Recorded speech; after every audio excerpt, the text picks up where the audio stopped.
let the day fade away. Settle into your bed or favorite chair, lower the lights, and let's take a slow journey into the past. And if you feel like these videos are of any use to you, then you can like and subscribe, but only if you really feel like it.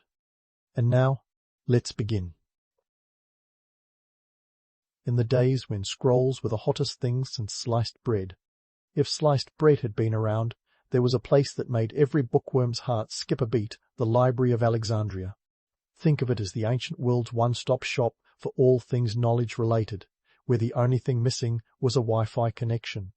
Established around 283 BC under the watchful eye of Ptolemy I, it was the OG of libraries, a sprawling treasure trove that housed around 700,000 scrolls. Yes, you heard that right, 700,000. That's enough papyrus to make a mummy blush. Now, let's talk about Ptolemy I Soter, the man who decided to build this colossal archive. Ptolemy was no ordinary dude. He was one of Alexander the Great's generals who snagged Egypt after Alexander's empire played a game of who gets what following his untimely demise. Ptolemy figured, why not turn Alexandria, this bustling Mediterranean port, into a beacon of learning? So he did what any resourceful leader would do. He went full-on nerd and built a library. But this wasn't just any library. It was meant to be the intellectual heart of his new cultural capital, where scholars and thinkers could gather to swap ideas like ancient Redditors. The library itself was part of a larger institution known as the Malcyon, not a place dedicated to rodents, but a temple of the muses. This was an epicenter for research and study, kind of like the Oxford or Harvard of its day, minus the overpriced coffee shops. Scholars from all over the known world flocked to Alexandria, eager to contribute to and benefit from this vast repository of human understanding. But here's the kicker. The library's collection wasn't just a haphazard assembly of dusty scrolls. It was meticulously curated. Ptolemy and his successors had a penchant for collecting, and they weren't shy about it. Ships docking at Alexandria's bustling harbour were politely but firmly relieved of any interesting scrolls they happened to be carrying. These scrolls were then copied, with the originals kept for the library and the copies, shipped back. Sometimes, if they felt like it, you could say the library had a rather aggressive acquisitions policy. Fast forward to the 1st century BC, and the Library of Alexandria was still going strong, even if the Ptolemaic dynasty was juggling more drama than a daytime soap. Enter Julius Caesar, who in 48 BC found himself embroiled in a little thing called the Siege of Alexandria. Picture this. Caesar, caught in a sticky political situation, decided to burn his own ships to prevent them from falling into enemy hands. But, whoops! The fire spread, and a chunk of the city went up in flames, including, allegedly, parts of the library. Now, here's where we need to slam the brakes on the romantic notion that Caesar's accidental bonfire was the sole culprit for the library's demise. Sure, it was a hot mess, pun intended, but the truth is, the library's downfall was a slow burn, not a one-time inferno. Over the centuries, it suffered from a series of unfortunate events, including neglect and further fires during other conflicts. By the time the Romans and later the early Christians had their run-ins with Alexandria, whatever was left of the library was pretty much toast. So, what did we lose when the Library of Alexandria vanished into the annals of history? To put it bluntly, a lot. We're talking countless works of philosophy, science, mathematics, and literature that could have altered the course of Western civilization. Imagine if Aristotle's complete works had survived, or if the full texts of the ancient Greek playwrights were available. It's like losing the internet, but without the memes to comfort us. One notable casualty was the work of Eratosthenes, the chief librarian who calculated the Earth's circumference with an error margin so small it would make modern mathematicians nod approvingly. He also drew one of the first maps of the world and coined the term geography. His works were housed in the library, and while some of his findings survived through later scholars, much of it is believed to have been lost. The Library of Alexandria wasn't just a collection of scrolls. It was a crucible of creativity and intellect. It was a place where scholars like Euclid and Archimedes could geek out over geometry and physics. Imagine the debates, the discoveries, the sheer volume of eureka, moments that echoed through its halls. Losing the library was akin to hitting the intellectual pause button for centuries. Of course, The romanticized notion of a single catastrophic event wiping out such a monumental institution is more appealing than the gritty reality of neglect and gradual decline. It's a narrative that fits neatly into our desire for dramatic stories with clear villains. But history, as it often reminds us, doesn't always serve neat endings. Instead, it hands us a tangled web of events and asks us to make sense of the mess. So, while we may never see the scrolls that were lost to time, we can appreciate the legacy of the Library of Alexandria. It was a testament to the pursuit of knowledge and a reminder of the fragility of human achievement. Today, as we scroll through our digital libraries, perhaps we should spare a thought for those ancient scrolls that paved the way for our modern quest for understanding. Because if there's one thing history teaches us, it's that knowledge is both precious and precarious. Now, fasten your seatbelts as we hop on our time machine, set the coordinates for the 9th century, and land smack dab in the middle of Baghdad, a city that's about to become the intellectual Disneyland of its time. Welcome to the House of Wisdom, folks, the jewel in the crown of the Islamic Golden Age, where brainiacs from across the globe gathered not just to dream big, but to think bigger. This wasn't just any old library, it was the Google of its day, minus the creepy data tracking. Established under the auspices of Caliph Harun al-Rashid, a man who could have given any Renaissance patron a run for their money, this place was a veritable melting pot of Greek, Persian, and Indian knowledge. Picture a bustling hub where scholars translated the works of Aristotle into Arabic, and mathematicians like Al-Khwarizmi, yep, the guy who gifted us algebra concocted algorithms that would eventually confuse high school students for centuries to come. Now, let's not pretend this was all some altruistic pursuit of knowledge. Harun al-Rashid wasn't just a bookworm with a penchant for ancient scrolls. He was a shrewd political operator who knew that knowledge was power. In an empire that stretched its tentacles across 3 continents, having a central repository of intellectual capital was as strategic as it was prestigious. Think of the House of Wisdom as a giant brain trust, a place where innovations in medicine, astronomy, and engineering were not just encouraged but downright expected. But it wasn't all just dusty tomes and scholarly debates. There was an economic angle too. The Islamic Caliphate was a commercial powerhouse, and Baghdad was its beating heart. The knowledge cultivated in the House of Wisdom had real-world applications that could boost trade, improve infrastructure, and even lead to astronomical advancements, both literally and figuratively. The Baghdad of the 9th century was a city where you could have your astrolabe and eat your falafel too. And let's not forget the multicultural appeal of the place. This was no intellectual ivory tower. Jewish, Christian, and Muslim scholars worked side by side, sharing ideas and occasionally a bit of spicy debate. It was like an ancient TED conference, where the language of learning transcended religious and cultural divides. The House of Wisdom was a testament to the fact that when minds are open, progress is inevitable. But, of course, all good things must come to an end. Fast forward to 1058 and enter the Mongols, led by the charmingly ruthless Hulagu Khan. These guys were not exactly known for their subtlety. They had a penchant for redecorating cities in a way that would make even the most ambitious home makeover shows look tame. When they rolled into Baghdad, they weren't just there for the kebabs. They were on a mission of conquest, and let's just say the House of Wisdom didn't make it onto their list of protected landmarks. In a move that would make any bibliophile weep, the Mongols decided the best use for the countless books and manuscripts was as a makeshift bridge over the Tigris River. Legend has it that the river ran black with ink as the books met their watery demise. Though let's be real, even the most dramatic storyteller might raise an eyebrow at that one. What's certain is that a significant chunk of human knowledge was lost during this destructive episode, and no amount of Control-Alt-Z could undo it. Now, it's tempting to romanticize the Mongol invasion as the big bad villain in this tale, the single catastrophic event that wiped out centuries of wisdom. But, much like the case with poor Alexandria, the truth is a bit more nuanced. The House of Wisdom, like many cultural institutions, was already feeling the strain of political upheaval and economic instability. The Mongol invasion was the final nail in a coffin that had been slowly closing.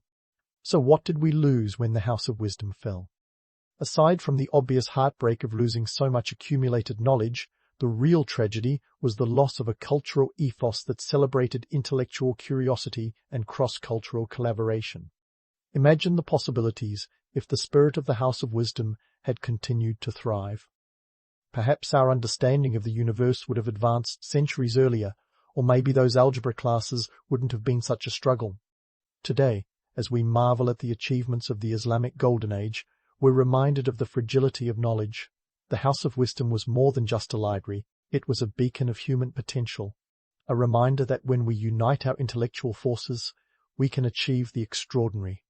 It stands as a testament to the idea that learning knows no borders, or at least it shouldn't. Something worth pondering as we scroll through the vast repository of human knowledge that is the Internet. And with that, we leave the House of Wisdom behind, a once great institution lost to time but not forgotten. As we prepare to venture into the next chapter of our Vanished Libraries saga, let's carry with us the lesson that knowledge is not just power, but also a shared human legacy, one that demands protection and respect. Stay tuned, because our next stop will take us further into the labyrinth of history's lost libraries, where more tales of triumph and tragedy await. And speaking of a labyrinth of lost wisdom, let's take a detour to the Indian subcontinent, where knowledge once flourished in a place called Nalanda University.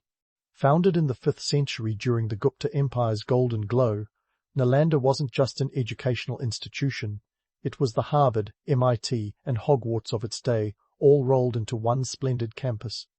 This was a place where the word extra credit might have been coined, if only they had the English language on hand. Picture a sprawling complex with red brick walls and lush gardens, standing proudly in what is now Bihar, India. This wasn't your run-of-the-mill university, it was the epicenter of Buddhist education, attracting students and scholars from across Asia. We're talking about an international student body that could make any modern-day university green with envy. With over 10,000 students and 2,000 professors at its peak, Nalanda was a buzzing hive of intellectual activity. If you were a budding philosopher or an aspiring monk, this was your dream destination. The curriculum at Nalanda was as diverse as it was rigorous. Students could dive deep into Buddhist texts, tackle the intricacies of logic and philosophy, or even explore astronomy and medicine. It was a place where learning was a way of life, and the pursuit of knowledge was the ultimate goal. And let's not forget the library. Oh, the library! 3 buildings, one of which was 9 stories high, crammed with manuscripts and texts.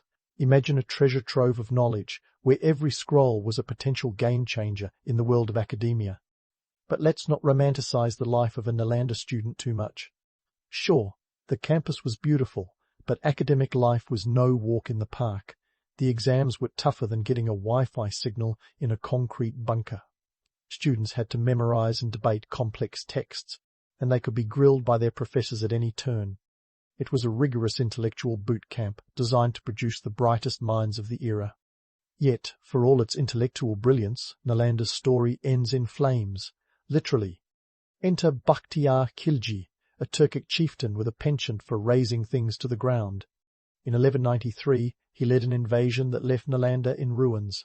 Legend has it that Khilji asked if there was any treasure at Nalanda, and when he was told it was a treasure of knowledge, he decided to torch the place anyway. Ironically, the university's famed library, filled with books that could have taught him a thing or two about diplomacy, was one of the first casualties. It's said the library burned for months, so vast was its collection. While this makes for a dramatic narrative, it's crucial to remember that the actual invasion was part of a larger socio-political upheaval, where the clash between rising Islamic powers and established Hindu-Buddhist institutions played out tragically. The destruction of Nalanda left an intellectual vacuum that rippled across Asia. Imagine the pause button being hit on centuries of scholarship and inquiry.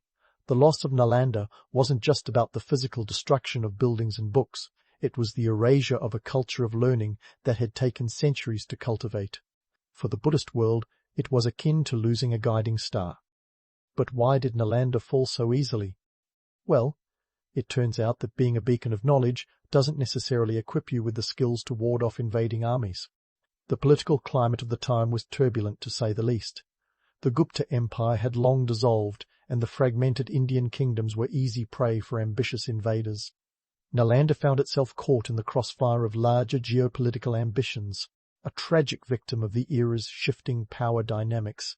In the aftermath of its destruction, the intellectual center of gravity shifted elsewhere, with many scholars fleeing to Tibet and Southeast Asia, taking their knowledge with them.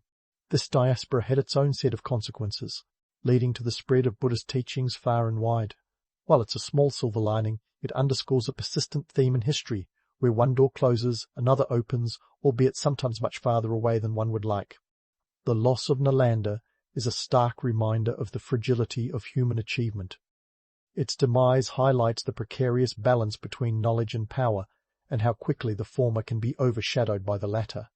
It's a tale of irony, where an institution dedicated to enlightenment couldn't illuminate the minds of its destroyers enough to spare it from annihilation. So, as we take a moment to reflect on Nalanda's legacy, let's remember that every library lost is a chapter torn from the book of human endeavour. It's a testament to the fact that knowledge, no matter how vast, can be as vulnerable as a single flame in the wind. And with that sobering thought, our journey through the annals of vanished libraries continues. There's more history to uncover, more stories to tell, and more lessons to learn as we delve deeper into the past.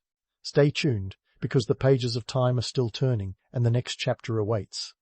As we turn the page from the ashes of Nalanda, let's hop across the ocean to a land where the pyramids aren't just in Egypt, and the feathered serpent gods were all the rage. Welcome to the Aztec Empire, circa 16th century, where libraries didn't just house books, they were the nerve centers of a civilization. But hold on to your obsidian blades, because this tale doesn't end with a happy "the end" bookmark. Enter Hernán Cortés, the Spanish conquistador whose name is synonymous with cultural arrogance and an unfortunate knack for destruction. This guy didn't just waltz into the Aztec capital of Tenochtitlan with a thirst for gold. He had a taste for erasing entire cultures too. Picture the conquistadors, decked out in shining armor, looking at the Aztec libraries not as monuments of learning, but as heretical tinderboxes. Now, these weren't your average libraries filled with dusty tomes about the weather. The Aztec codices, those accordion-folded books made from deerskin or plant fibers, were treasure troves of indigenous knowledge. They chronicled everything from astronomy and medicine to law and history. Imagine a Google Drive packed with centuries of data, only to be carelessly deleted by someone who didn't even bother to check the recycle bin. The Spaniards, with their noses in the air and swords at the ready, saw these codices as nothing more than heathen gibberish. If you're wondering what happened next, spoiler alert, it wasn't good news for the codices. In a move that would make any librarian weep, many of these invaluable documents were burned, lost forever, to the flames of misguided zealotry. Cortés and his entourage believed they were cleansing the land of paganism, but in reality they were wiping out centuries of scientific and cultural achievements. But why did the Spaniards dismiss these codices so casually? Well, let's dive into the mindset of the 16th century conquistador.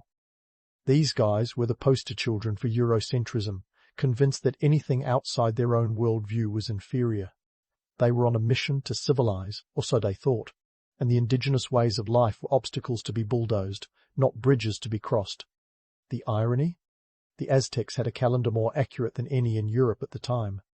But hey, why let facts get in the way of a good conquest?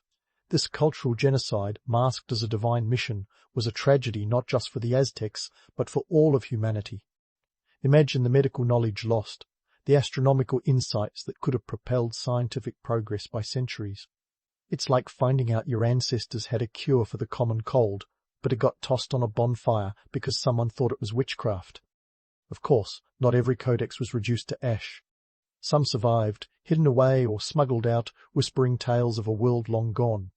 The Codex Mendoza, for example, is one of the few that were sent back to Spain, intended as a gift for Emperor Charles V. It provides a rare glimpse into Aztec society, detailing everything from their education system to their tribute system. Just imagine the wealth of knowledge contained in those lost pages, each one a testament to a civilization that was as complex as it was misunderstood. And let's not forget the economic angle. The Aztecs weren't just scribbling for kicks. Their codices contained critical records of trade, agriculture, and taxation. Picture an ancient version of the stock exchange, only with cacao beans instead of Wall Street brokers. The destruction of these records wasn't just cultural vandalism, it was an economic disaster. The Spaniards, in their quest for wealth, inadvertently set fire to the very instructions that could have helped them manage their newly acquired empire. The fall of the Aztec libraries is a grim reminder of the cost of ignorance.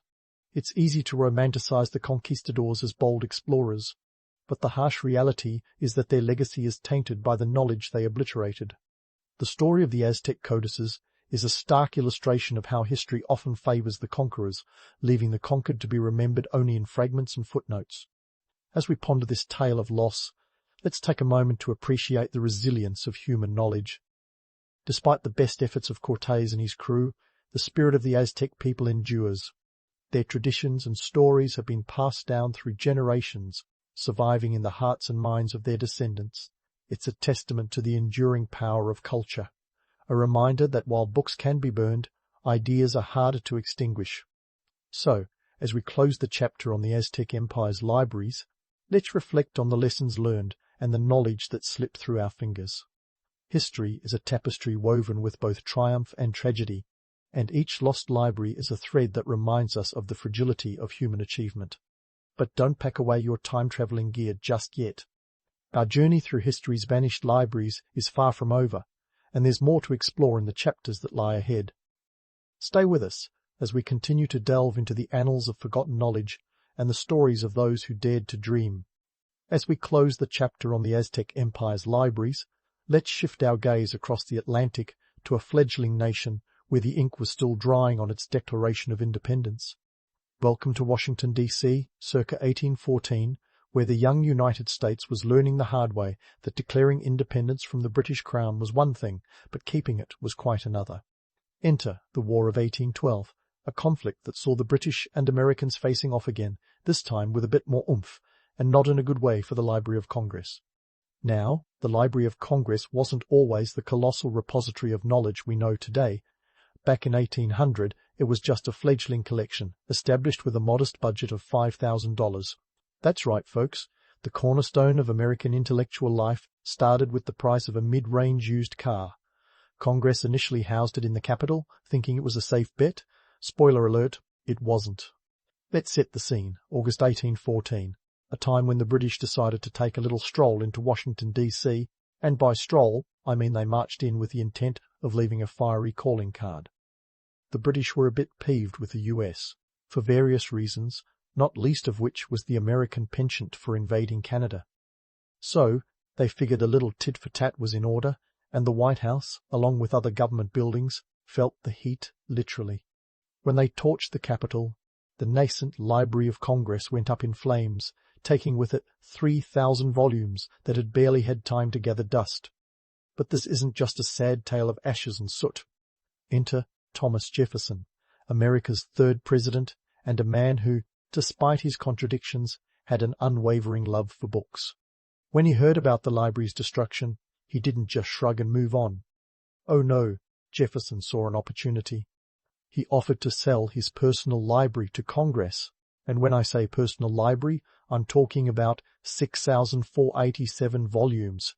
Everything from classics to contemporary works, a collection as eclectic as Jefferson himself. The price tag? $23,950, a hefty sum back then, but a bargain considering the intellectual treasure trove it contained.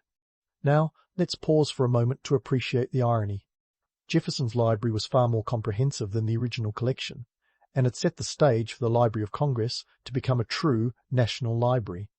While the Brits may have thought they were wiping out a symbol of American resilience, they unintentionally laid the foundation for something much greater. That's a classic case of what you might call an own goal in historical terms. But why did Jefferson's library matter so much? Well, for starters, it wasn't just a collection of books. It was a reflection of Enlightenment thinking, a testament to the power of knowledge as a foundation for democracy. Jefferson's library included works on philosophy, science, literature, and even the arts, a multidisciplinary approach before it was cool. His collection was the intellectual buffet that future lawmakers and scholars could feast on, shaping policies and ideas that would steer the young republic through its formative years. And let's not overlook the economic angle. The revival of the Library of Congress wasn't just an intellectual triumph, it was a statement of national identity. In an era when books were a luxury, having a robust national library was a symbol of progress and ambition. It was a declaration that the United States wasn't just a collection of rebellious colonies, but a nation with cultural and intellectual aspirations. Fast forward to today, and the Library of Congress is the largest library in the world, housing over 170 million items. So, the next time you find yourself lost in its labyrinthine halls, remember that it all started with a bonfire and a president's personal collection. It's a testament to the resilience of knowledge and the enduring power of books to rise from the ashes, quite literally. Now, what's the takeaway from all this historical pyrotechnics? Well, if history has taught us anything, it's that knowledge is as fragile as it is formidable. Libraries, whether in Alexandria, Baghdad, or Washington, are more than mere buildings. They're repositories of human achievement, reflections of our collective quest for understanding, and yet they're vulnerable, often at the mercy of political whims and military might. So, as we wrap up this journey through history's vanished libraries, let's reflect on the lessons learned. Each lost library is a reminder of what happens when ignorance triumphs over enlightenment, when destruction is chosen over preservation. But it's also a testament to resilience, to the human spirit's ability to rebuild and reclaim knowledge, even in the face of adversity. In the end, whether we're talking about the scrolls of Alexandria, the codices of the Aztecs, or the volumes of the Library of Congress, the story is the same. Knowledge is both a weapon and a shield. It's what defines us, shapes us, and, ultimately, what saves us from repeating the mistakes of the past. So, let's cherish our libraries, protect them, and most importantly, keep them from going up in smoke. Because if history has shown us one thing, it's that the flames of ignorance are always ready to ignite, and it's up to us to keep them at bay. Your eyes blink open to the dim light filtering through the narrow windows of your Viking longhouse. You're not waking up in a suite at the Ritz, you're the big cheese in an 8th century Scandinavian setup, a longhouse leader. That's right, you're the top dog, the head honcho, the ultimate authority in this wooden world of yours. No snooze button here, just the earthy smell of timber and the hearty scent of last night's fire. As leader, your day starts with a mental inventory of your responsibilities. Forget the Hollywood version of Viking life as a non-stop raid party in horned helmets. Those flashy horns are more fiction than fact. Your actual headgear is much more practical, not to mention aerodynamic for when things get heated. The reality? You're the glue holding this community together, which means you're knee-deep in everything from sorting out disputes to ensuring everyone's got enough herring and mead to keep them from considering a career change to piracy. The social ladder here is pretty straightforward, but don't let that fool you into thinking you're lounging at the top without a care. As the leader, you're more like the ultimate project manager. You've got the freeborn farmers, the Carls, who are the backbone of society, and the Bondi, the landowners and warriors who are your immediate circle. They're the ones who have your back when the going gets tough, or when a neighbouring chieftain starts eyeing your territory like it's the last slice of pizza. And then there are the thralls, the slaves. Not exactly a shining example of equality, but hey, this is the 8th century. No one's drafting a human rights charter just yet. Your role is crucial. You're the one everyone trusts to make the big calls. If your decisions stink, you're the one who'll hear about it, probably very loudly and very publicly at the next thing, the local assembly. No pressure, right? But you've got this. After all, you're the one who's got to balance the law with common sense, the needs of the few with the needs of the many, and the reality of limited resources with the demands of a growing community. Speaking of resources, let's talk food, clothing, and shelter, the trifecta of survival in your world. Breakfast isn't a leisurely brunch at the local bistro, it's more likely a bowl of porridge or some smoked fish. It's not glamorous, but it's fuel for a day that promises challenges as varied as the Scandinavian weather. You're dressed in layers of wool, linen, and leather because, let's face it, Scandinavia isn't exactly known for its balmy climate. Your attire screams function over form, but it's durable and warm, and that's what counts when you're leading a community through the highs and lows of Viking life. Your longhouse is not just a home, it's a symbol of your status and authority. It's long, the name's a dead giveaway, and wide enough to house your family, your warriors, and sometimes even your livestock during the harshest winters. The walls are made of timber and insulated with mud and straw. It's the medieval equivalent of central heating, minus the thermostat. It's not just a roof over your head, it's the beating heart of your community. Here, decisions are made, feasts are held, and tales of past glories are told around the fire. And let's not forget the smoke. It's a smoky, earthy aroma that clings to everything, reminding you of your ancestors who lived, fought, and died under similar conditions. And there's plenty to do. You're not just sitting around waiting for the next raid, though those are on your to-do list. You're organizing trade because, yes, Vikings were traders as much as they were marauders. You're managing resources, ensuring there's enough grain and fish for the winter, enough wool for clothing, and enough iron for weapons and tools. It's a constant balancing act of needs versus wants, a game of chess where every piece represents a part of your community. Today, you'll meet with your advisors, your inner circle of trusted warriors and wise elders. They're not just your drinking buddies. These are the folks who provide counsel when the seas of leadership get a bit choppy. Decisions about land disputes, marriage alliances, and even the occasional blood feud land squarely on your shoulders. You've got to be sharp, diplomatic, and ready to lay down the law when needed. This isn't a job for the faint-hearted or the indecisive. So, that's your morning in a nutshell. You're not just living history, you're shaping it, one decision at a time, in a world where every choice could mean the difference between prosperity and disaster. As you step outside, the crisp air and the distant cries of seagulls remind you that you're living in a time of both legend and harsh reality, a time that demands strength, wisdom, and vision. Welcome to your day as a Viking Longhouse leader. As the sea breeze nips at your cheeks, you're reminded that today isn't just about keeping your warriors' battle axes sharp or ensuring the mead flows freely at tonight's feast. Nope, it's all about the Viking economy, baby.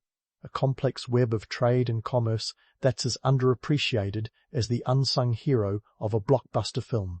Forget the Hollywood portrayal of Vikings as a bunch of bloodthirsty raiders with a penchant for plunder. Sure, they had their moments of berserker glory, but the real bread and butter of Viking society was trade. And boy did they trade. Picture this. You're not just a warrior chief, but a savvy CEO in a world where furs are the currency of kings. Fur from Scandinavia was like iPhones in a world without smartphones, highly coveted. Arctic fox, ermine, and bear pelts were the Gucci bags of the 8th century fashion world, trading hands from the icy north to the sun-drenched markets of Constantinople and beyond. This wasn't just a local operation. We're talking about a trade network that stretched its fingers as far as the Byzantine Empire, roughly 3,000 kilometers away. And the Vikings? They were the original long-haul truckers, navigating rivers and seas with a knack for logistics that would make Amazon blush. But let's not forget amber, the Nordic gold. This fossilized tree resin was worth its weight in, well, amber. Used in everything from jewelry to medicines, it found its way into the hands of those who could pay the price, often fetching a handsome sum. So while you're orchestrating the trade of these precious goods, remember that your longhouse doesn't pay for itself. The upkeep is akin to maintaining a small, smoky palace. Timber needs replacing, roofs need thatching, and let's not even start on the cost of keeping a herd of disgruntled sheep fed and warm through a Scandinavian winter. Now, here's the kicker. This bustling trade wasn't just about wealth. It was about survival. The harsh Scandinavian winters were as unforgiving as a reality TV judge, and without a steady influx of resources, your community would face more than just a bad review. Trading wasn't optional, it was a lifeline. Each transaction was a step toward ensuring that your people could endure the bitter months when the sun played hard to get. Of course, there's a catch. The trading game isn't for the faint-hearted or the risk-averse. There are no guarantees when you're dealing with goods that have to travel thousands of miles, often through territories where hospitality is about as warm as a polar bear's embrace. And let's not ignore the fact that not everyone on these trade routes was keen to swap pleasantries. Pirates and bandits lurked in the shadows, waiting to relieve you of your hard-earned goods. It's enough to give even the most hardened Viking leader a few sleepless nights. But the rewards? Oh, they're sweet. Successful trade means wealth, influence, and power. It means your longhouse is the place to be, your people are fed and clothed, and your warriors are equipped with the finest weapons. It means that when you walk into a thing, that local assembly I mentioned earlier, people listen. They listen because you've proven that you can provide, that you can lead, and that you can navigate the treacherous waters of both the sea and the economy. And let's not forget the added bonus, prestige. Being a successful trader boosts your reputation faster than a well-timed raid. It's a badge of honor, a testament to your cunning and your ability to outwit not just the elements but your competitors. Because while raiding might get you glory, trading gets you respect. And in a society where your word is your bond, respect is worth more than any pile of silver. So, as you sip your morning ale, a hearty brew that's more staple than luxury, you know that the day ahead isn't just about keeping the peace or holding court. It's about ensuring that your community thrives in a world where the only constant is change. It's about making the kind of decisions that will be talked about around firesides for generations. You're not just a leader, you're a trailblazer, navigating the winding paths of history with a steady hand and a shrewd mind. What's next on your agenda? Perhaps a meeting with a fellow trader from the east, or maybe overseeing the loading of your prized furs onto a ship bound for distant shores. Whatever it is, it's all in a day's work for a Viking Longhouse leader. You're not just living in the past, you're shaping the future, one trade at a time. And as the sun rises higher in the sky, casting its golden light across the land, you can't help but feel a sense of pride in your role. A pride built not on myths, but on the tangible, enduring legacy of trade. And while you're basking in the glow of your latest trade triumph, don't get too comfy in your woolen tunic. There's more to your day than just playing the Viking version of Wall Street. Now, let's dive into the tangled web of Viking politics, where alliances and rivalries rival any soap opera for drama and intrigue. Forget the Lone Raider myth. Being a leader in 8th century Scandinavia involves more political maneuvering than a modern election campaign. First off, let's talk about the Thing. No, it's not some ominous creature lurking in the fjords, it's the local assembly, and it's where all the juicy political action happens.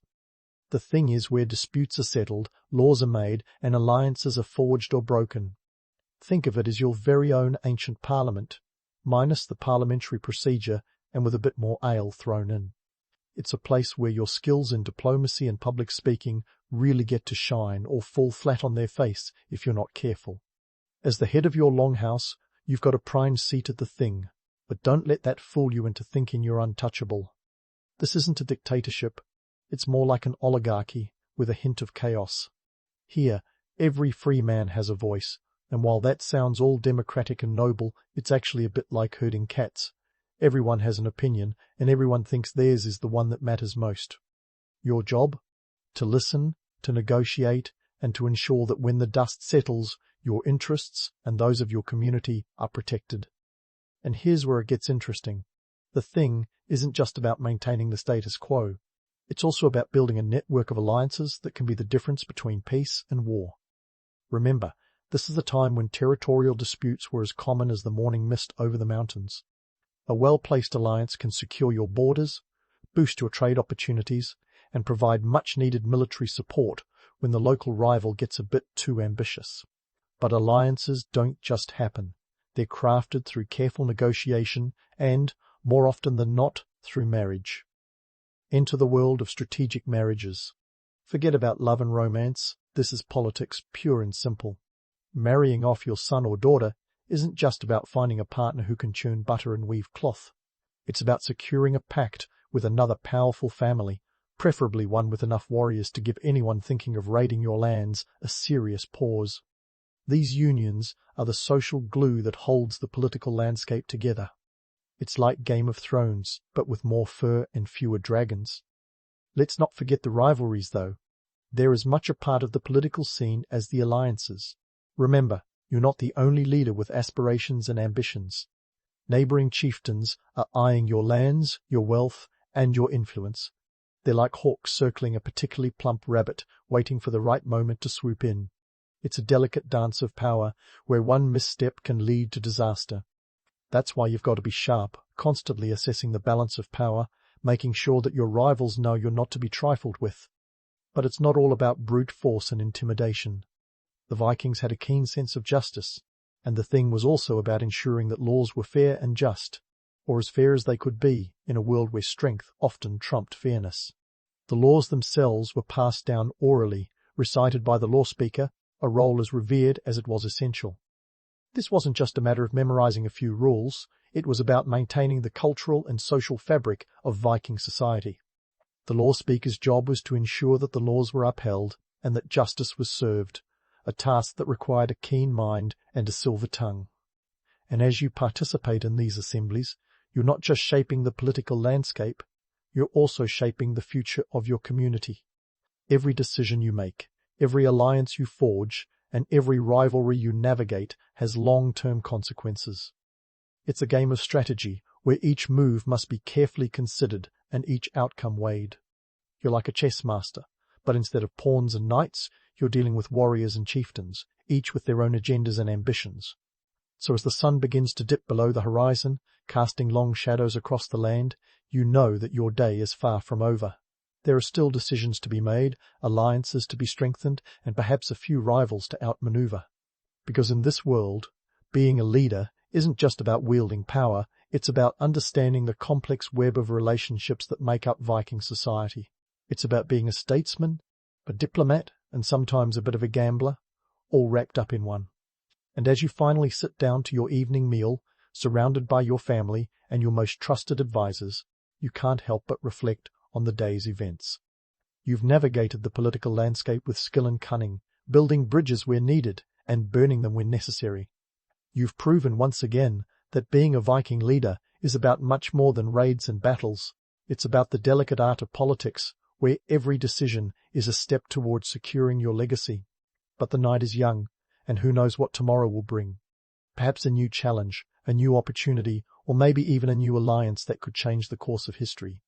One thing's for sure, in this world of legends and harsh realities, there's never a dull moment.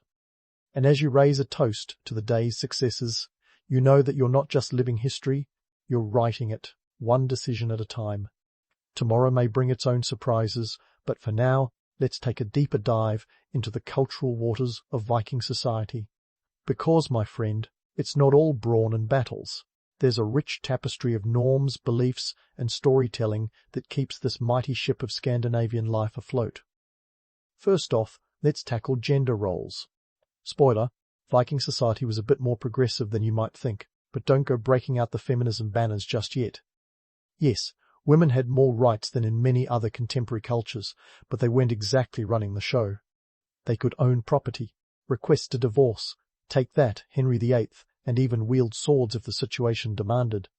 Remember Freydis Eriksdottir?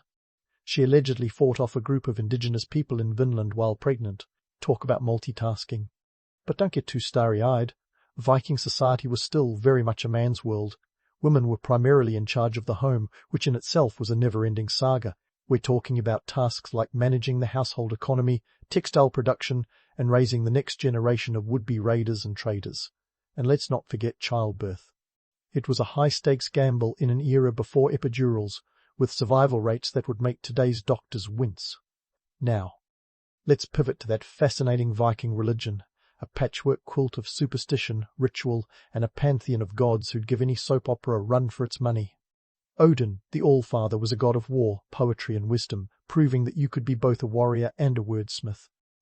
Then there's Thor, the thunder god with a hammer so famous it's practically its own brand. But before you start imagining Marvel heroes, remember that Thor's hammer, Mjolnir, was more than a tool for smashing baddies. It was a sacred symbol, used in blessings and ceremonies, from weddings to births. The Vikings weren't just praying for good weather or victory in battle. Their gods were deeply woven into the fabric of their daily lives. Each god embodied traits and lessons that were as much about moral guidance as they were about divine intervention. Take Loki, the trickster god.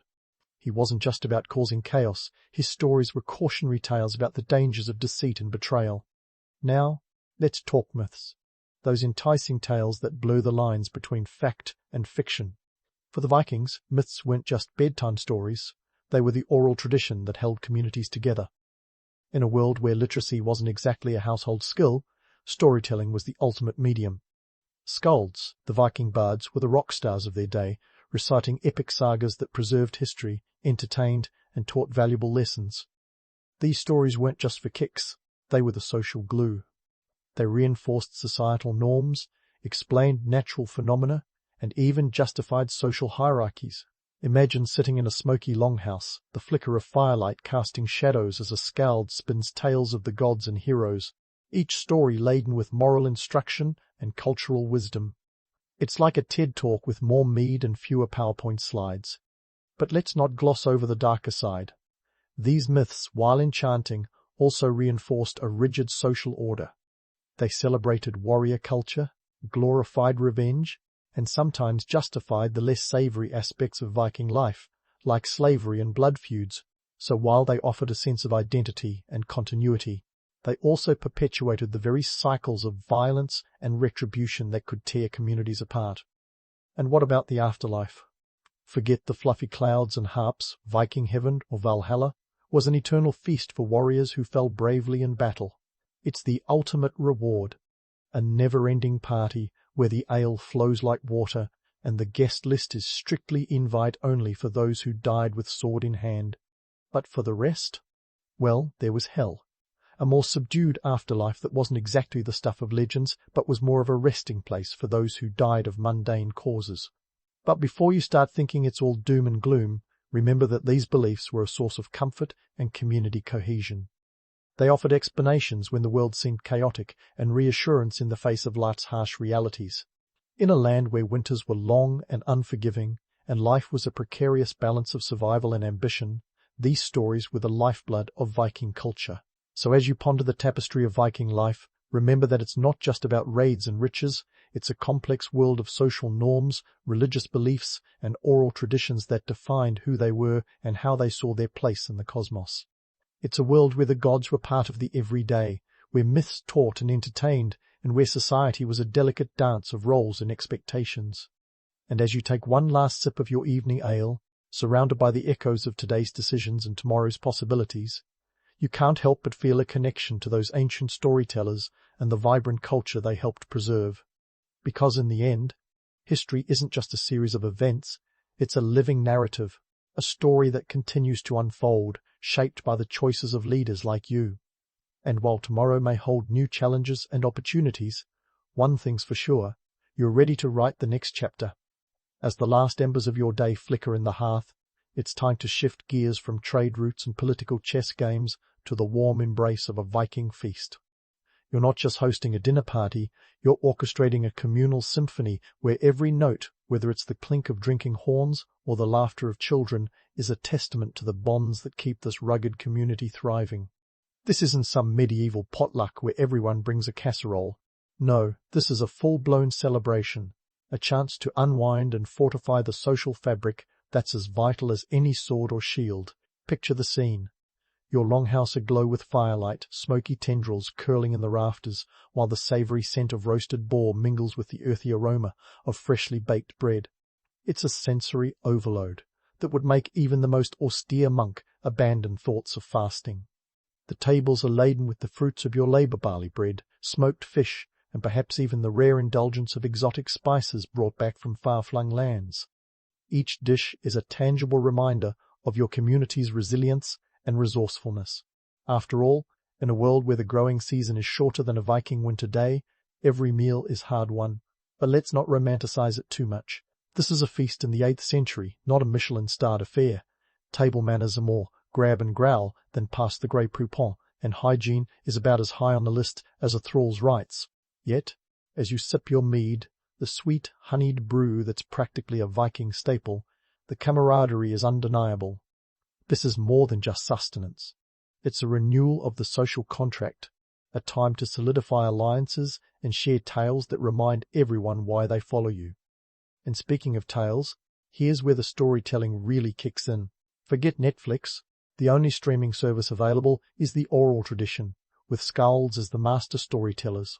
They recount sagas that blend fact and fiction, tales of gods and heroes that are as much about entertaining as they are about reinforcing the social order. These stories aren't just pastimes, they're the cultural bedrock.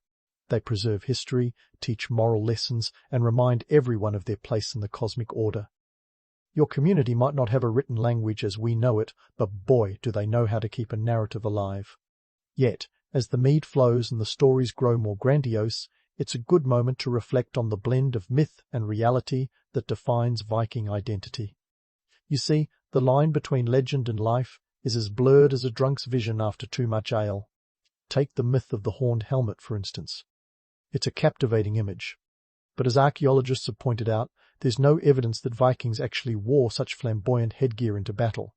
It's a Victorian invention, a romantic flourish added by 19th century artists who couldn't resist the drama. Still, it persists, a testament to the power of myth to outlive fact. Modern perceptions of Vikings are shaped as much by these myths as by the dusty relics unearthed from burial mounds. Archaeological finds, like the Oseberg ship burial with its intricately carved wooden artifacts, tell us about the real Vikings, a people who were as skilled in craftsmanship as they were in conquest.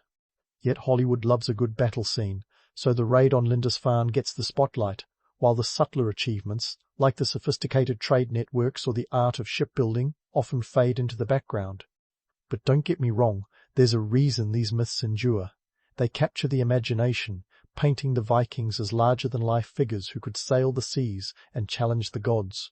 And in a way, isn't that what history is all about? It's the stories we tell about ourselves, the narratives that give our lives meaning and context. The Viking legacy, then, isn't just in the artifacts and ruins, but in the tales that continue to inspire, captivate, and sometimes mislead. As you lean back and watch your community celebrate, it's clear that the Viking legacy is more than just sagas and swords. It's the enduring influence of a people who were as complex and multifaceted as any society. They were warriors and traders, poets and politicians, living in a world where survival depended on both strength and cunning. It's a legacy that reminds us of the power of storytelling, the importance of community, and the delicate dance between myth and reality. So as the feast winds down and the last echoes of laughter fade into the night, you can rest easy knowing that your leadership has not only steered your community through another day, but has also contributed to the rich tapestry of history, because while the details may fade, the essence of what it means to be a Viking resilient, resourceful, and ever adaptable continues to influence not just the world you inhabit, but the world to come. And there you have it, a day in the life of a Viking Longhouse leader, where every decision leaves an imprint on history and every night ends with the promise of new adventures. As you finally let your eyes close, the warmth of the Longhouse cocooning you, it's clear that you're not just living history, you're crafting it, one story at a time. If ancient cities were high school cliques, Athens would be the artsy kid quoting philosophy, while Sparta was the tough jock with a no-nonsense haircut and a permanent scowl. But let's not get ahead of ourselves. Before Sparta became the military legend we know today, it was just another city in the Greek peninsula, trying to carve out its identity in a world where neighbors were often more interested in borrowing your land than your sugar. The origins of Sparta are shrouded in a mix of myth and selective memory. Think of it as ancient Greece's version of a superhero origin story. According to the myths, Sparta was founded by Lacedaemon, a son of Zeus, because why wouldn't the king of the gods have his hands in everything? But when you peel away the mythological varnish, you find a group of Dorian Greeks who settled in the Eurotas Valley around the 10th century BCE. And they didn't just settle, they planted their flag and set up shop in what would become one of the most formidable militaries in history. Now, let's talk about the guy who gave Sparta its swagger, Lycurgus. He's like the Steve Jobs of ancient Sparta, a visionary who transformed his city-state from just another Greek colony into a well-oiled war machine. But unlike Jobs, Lycurgus didn't leave behind a trove of emails or keynote speeches. His life is more elusive than a cat at a dog show. Some historians debate whether he even existed at all. But myth or not, the reforms attributed to him had real-world consequences that left marks deeper than a Spartan spear. Lycurgus's reforms tackled the core of Spartan society like a reality TV home makeover, stripping everything to its essentials and building something both astonishing and terrifying. He introduced the Great Retra, a constitution that was as much about survival as it was about governance. Forget democracy or oligarchy, this was a system designed to keep Sparta lean, mean, and ready to fight at a moment's notice. Lycurgus was less concerned with making Sparta a paradise, and more interested in ensuring it could hold its own against its not-so-friendly neighbors. Sparta's unique approach to survival in a hostile environment was evident in every aspect of its society. Take land ownership, for instance. Lycurgus supposedly divided land among the citizens to level the playing field. Each Spartan man received a plot of land, ensuring that everyone had skin in the game. This wasn't some utopian experiment in equality. It was about making sure every citizen could arm themselves and fight. And fight they did, a lot. The Spartan way of life demanded discipline, and not the kind you'd find in a New Year's resolution. It started early with the Agoge, a state-sponsored boot camp for boys that makes modern military training look like a weekend retreat. They began at age 7, leaving their homes to live in communal barracks. The objective was simple, to mold them into warriors who wouldn't flinch in the face of danger. They were taught to endure pain, hunger, and hardship.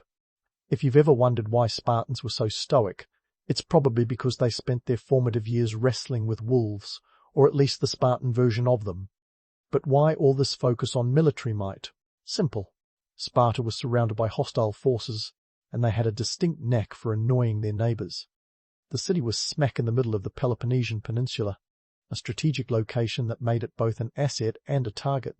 To survive, Sparta embraced a brutal pragmatism, crafting a society where the individual was secondary to the needs of the state. This wasn't about heroics. It was about cold, hard survival in a world where your neighbour's sword was always sharper than yours. And then there was the Spartan economy, or rather, the lack of one. Lycurgus had a peculiar disdain for wealth, seeing it as a distraction from the city's martial focus. Spartans used iron bars as currency, which is like carrying around a stack of anvils to buy a loaf of bread. This wasn't an attempt to be quirky, it was a deliberate strategy to keep the economy simple and direct. Forget opulence, the Spartan ideal was austerity, plain and simple. The goal was to make everyone equally poor and equally committed to the Spartan cause.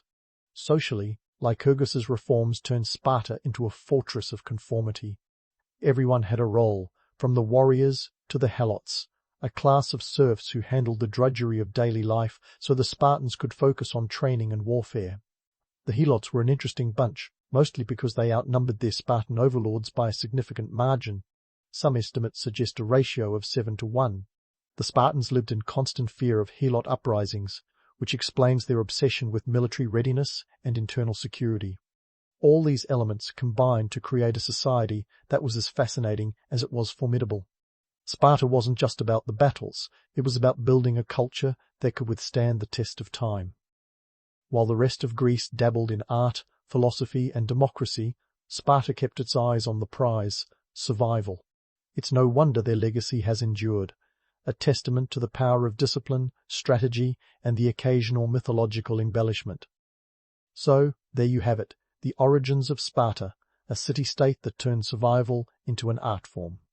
They may not have been the most diplomatic or the most cultured, but when it came to making a name for themselves in a world of chaos, Sparta knew exactly what it was doing.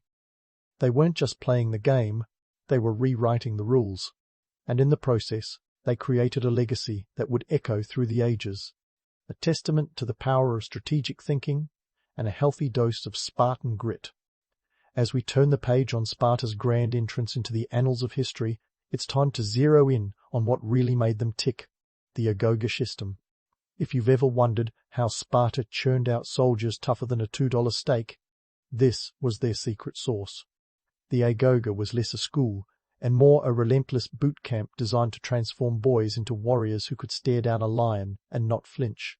Enrollment wasn't optional.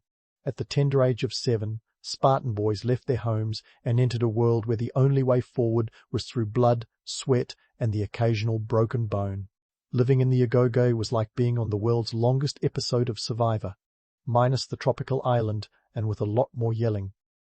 Forget about reading and writing. The curriculum focused on fighting, stealing, and enduring hardship. Spartan boys were encouraged to steal food to learn stealth and resourcefulness, but woe betide the boy who got caught. The punishment was a flogging, not for the theft, but for the failure to execute it properly. Talk about a harsh grading scale. It's as if the Spartans took the motto, no pain, no gain, and decided to make it a lifestyle. Now, you might be thinking this sounds like a medieval version of a military academy, and you're not wrong. But it wasn't just physical prowess that the agoge honed. Spartans were trained to be laconic, meaning they were taught to speak little but with sharp wit. This wasn't just about cutting down on chatter. It was about thinking clearly and expressing oneself efficiently. The word laconic itself comes from Laconia, the region of Sparta, so next time you drop a clever one-liner, you can thank the Spartans. The agoge wasn't just about making tough soldiers, though. It was also about instilling absolute loyalty to the state. Spartan boys grew up knowing that their lives were not their own. Their primary duty was to serve Sparta, and they were reminded of this in every grueling exercise and every whispered lesson. By the time they graduated at age 20, they weren't just warriors, they were part of a collective, ready to fight and die for their city-state without hesitation. In essence, the Ogoge was Sparta's way of ensuring that every citizen was a cog in their military machine, well-oiled and ready for combat.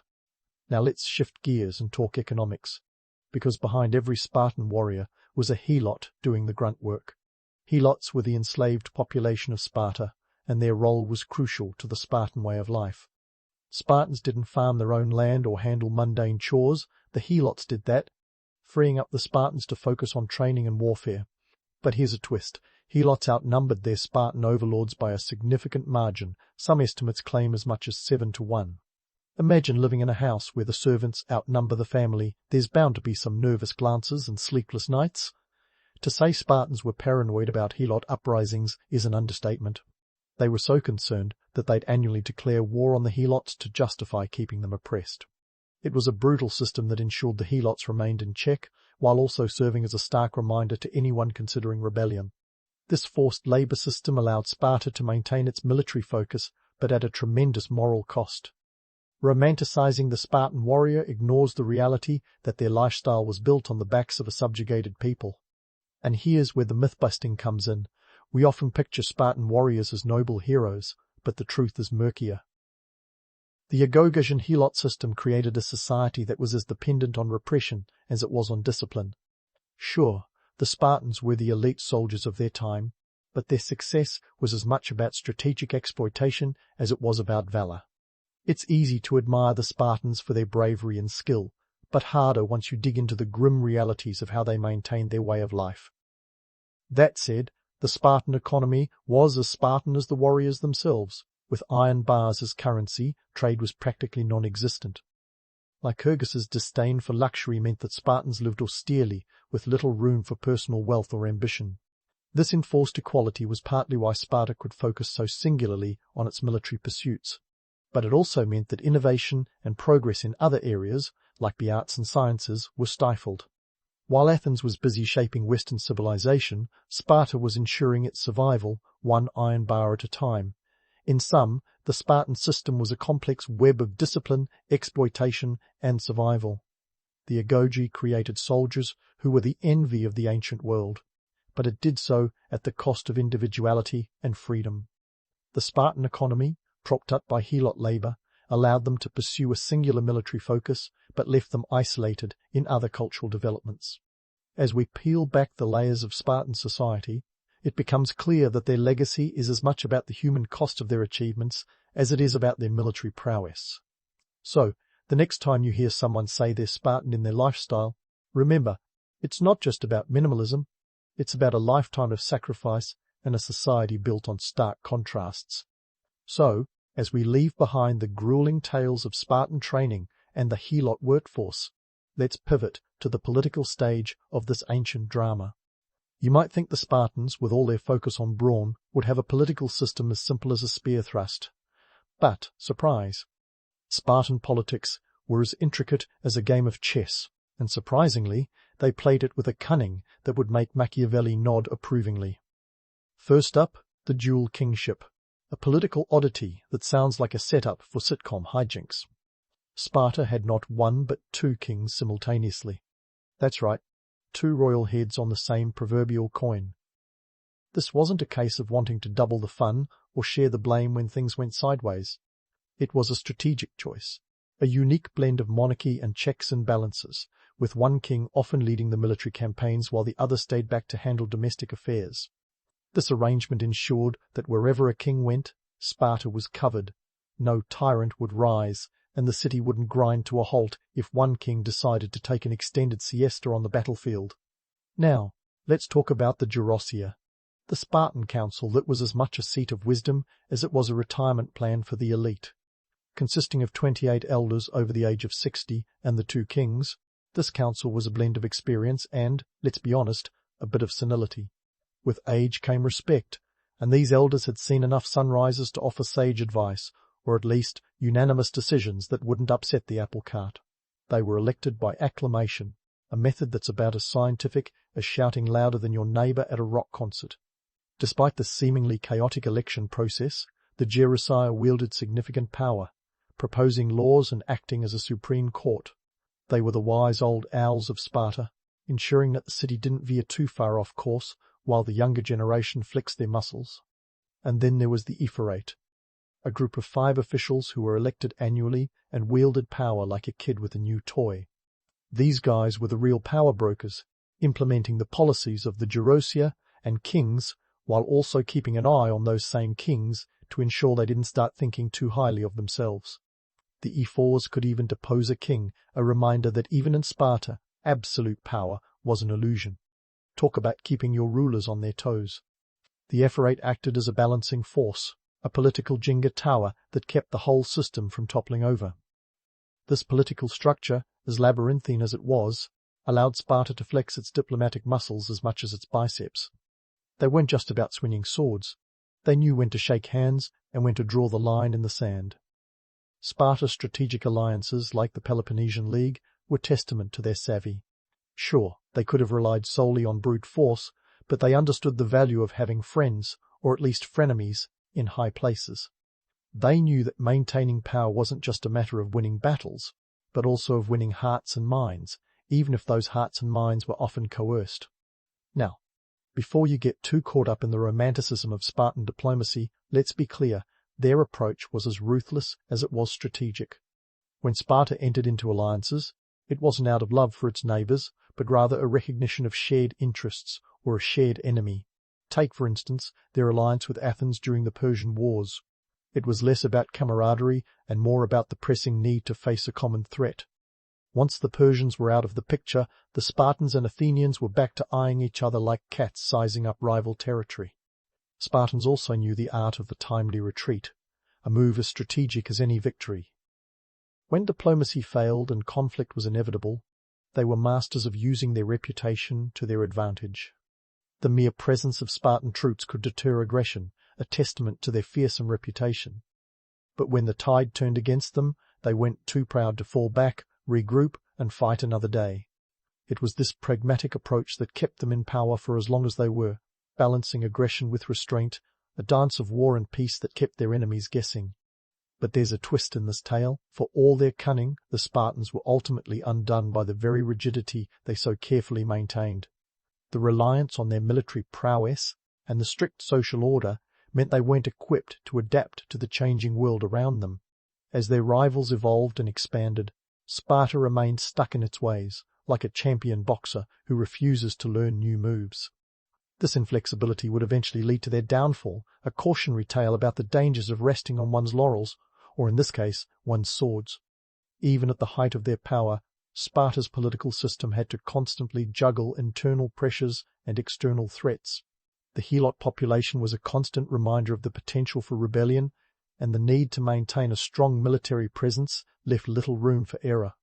The balance between war and diplomacy was a delicate one, requiring the Spartans to be as nimble in their political maneuverings as they were on the battlefield. It was a high-wire act, and for a time they walked it with the precision of a seasoned acrobat. So, as you ponder the political machinations of Sparta, remember that their strength lay not just in their ability to wield a sword, but in their capacity to navigate the complex web of alliances, rivalries, and internal dynamics. They were more than just the strongmen of ancient Greece. They were strategic thinkers who understood the power of politics as well as they did the art of war. And while their story may be one of eventual decline, it's also a testament to the power of adaptability, or lack thereof, in the ever-changing landscape of history. As we prepare to dive deeper into the Spartan legacy, let's keep in mind that their tale is far from a simple narrative of might makes right. It's a story of strategy, diplomacy, and the constant balancing act of power. A saga as intricate as the labyrinthine politics they navigated. So, stay tuned as we explore further into the Spartan saga, where the myths continue to collide with reality, revealing a history as captivating as it is complex. Now, let's dive headfirst into the thick of Sparta's tumultuous interactions with the rest of ancient Greece and beyond. Picture this. It's the early 5th century BCE, and the Persian Empire, with its vast legions and deep coffers, is looking at Greece like a buffet table. Into the Persian Wars, a series of conflicts that saw Sparta and Athens, those frenemies we love to hate, teaming up against a common enemy. The Persian Wars weren't just your average neighbourly spat, they were epic in scale and mythic in retelling. The Battle of Thermopylae in 480 BCE is a prime example, where King Leonidas and his 300 Spartans made their legendary last stand against Xerxes' enormous army. And by enormous, we're talking estimates of up to 300,000 Persian soldiers, though historians suggest a more realistic number is closer to 100,000. Still, that's like bringing a tank to a knife fight. Leonidas knew he was drastically outnumbered, but his aim wasn't to win, he was buying time. The Spartans, ever the masters of dramatic exits, held the pass for 3 days, allowing Greek forces to regroup. Their sacrifice became the stuff of legends, right up there with Achilles and his questionable heel. But let's strip away the Hollywood gloss for a moment. The reality of Thermopylae was less about heroics and more about harsh strategic pragmatism. Spartan society had long prepared its citizens for such suicidal courage, a mindset drilled into them from the agoge. The real triumph was how their sacrifice galvanized the Greek city-states. Suddenly, Sparta and Athens were on the same page, if only to defend their homeland from being turned into a Persian satrapy. After Thermopylae, the Greeks, under Athenian guidance, won decisive victories at Salamis and Plataea, pushing the Persians back. Sparta's involvement was crucial, but not without cost. The wars drained resources and highlighted the limits of their rigid society. While Athens basked in the glory of their naval victories, Sparta's contribution, though critical, was overshadowed by the Athenians' ability to spin a good yarn. Speaking of spinning, the Peloponnesian War was Sparta's attempt to reassert influence over their increasingly cocky Athenian counterparts. This 27-year-long conflict was the ultimate ancient Greek soap opera, full of twists, turns, and the occasional plague. Athens, with its mighty navy, and Sparta, the land-based powerhouse, were like two heavyweight boxers trading blows, each hoping the other would tire first. The Spartans had their fair share of strategic blunders during this period, not least of which was their initial reluctance to engage Athens at sea. Their land-based tactics were like trying to win a swimming race with bricks tied to their feet. When they finally did commission a fleet, thanks to Persian funding, they still relied heavily on their land forces. It was a classic case of too little, too late. But then came the turning point, the Battle of Aegospotami in 405 BCE. Lysander, a Spartan commander with a flair for the dramatic, caught the Athenian fleet napping, literally. In a bold move, he annihilated almost the entire Athenian navy, effectively cutting Athens off from its empire and leading to its eventual surrender in 404 BCE. Sparta had won the war, but the victory was Pyrrhic. The cost was enormous, both economically and socially, leaving Sparta stretched thinner than their patience for diplomacy. Economically, Sparta was hemorrhaging resources. The prolonged conflict had drained their coffers and manpower. The reliance on helots to maintain their economy backfired, as the war required Spartans to be constantly on alert, leaving little room for economic recovery once peace was declared. The helots, sensing an opportunity, were more restless than ever, and Sparta's rigid system offered no flexibility to address these internal challenges. Socially, the war took a toll on the Spartan population. The Agogish continued to churn out soldiers, but the numbers couldn't keep up with the losses. The population of full citizen Spartans, the Spartiates, was dwindling, a crisis that would haunt them for years to come. Their strict social hierarchy and refusal to integrate outsiders meant that each Spartan soldier lost was a critical blow to the state. Meanwhile, Athens, despite its defeat, retained its cultural dynamism. As Sparta struggled with its newfound hegemony, Athens slowly rebuilt, its streets once again bustling with philosophers and playwrights. Sparta's victory in the Peloponnesian War was like winning a jackpot only to discover the prize was a lifetime supply of fruitcake. Nice in theory, but not very useful in practice. The PR spin around Sparta's victory was both its triumph and its downfall. They were celebrated as liberators from Athenian oppression, but this was a facade. Their own issues, like the widening gap between the Spartan elite and everyone else, were glossed over in favor of tales of military might. Yet, as history shows us, you can only paper over the cracks for so long before the whole structure starts to crumble. Despite the Spartan knack for strategic thinking, Their rigid system was their Achilles heel, a glorious but ultimately inflexible beast. The economic and social toll of the wars left them vulnerable, unable to adapt to the changing dynamics of Greek politics and warfare. In the end, Sparta's real enemies weren't just the Athenians or the Persians, but the very myths they had created about themselves. A poignant reminder that legends, no matter how grand, can't hold a society together when reality comes knocking. As we wrap up this chapter on Sparta's storied military conflicts, remember, the story isn't over. We're just getting to the part where the once mighty Spartan machine starts to show its age, rusting under the weight of its own legend. Stay tuned as we delve into the aftermath and the ripples of Sparta's choices across the Greek world, a saga still unfolding in fascinating ways. As we turn the page from Sparta's golden age of military swagger and dive headlong into their gradual decline, it's time to take stock of how a city-state that once seemed invincible began to unravel. Picture this: Sparta, once the heavyweight champion of Greece, now struggling to keep its title belt from slipping into the history books. How did they go from kings of the hill to a footnote in the annals of time? The answers lie in their strategic rigidity and societal hiccups that were as unavoidable as a Greek tragedy. First, let's talk about the elephant in the room, the Spartan population crisis. By the 4th century BCE, the number of full citizens, known as Spartiates, was dwindling faster than a buffet after a Spartan training session. From an estimated 8,000 in the 5th century BCE, their ranks had shrunk to a paltry 1,000 by the time the Battle of Leuctra rolled around in 3071 BCE. Why? Well, for starters, Sparta's refusal to adapt its rigid social structure was like trying to keep a sinking ship afloat with a bucket full of holes. They were more exclusive than a VIP club with a bouncer who took his job too seriously. Only pure Spartans could be full citizens, and with each casualty in war, their numbers thinned.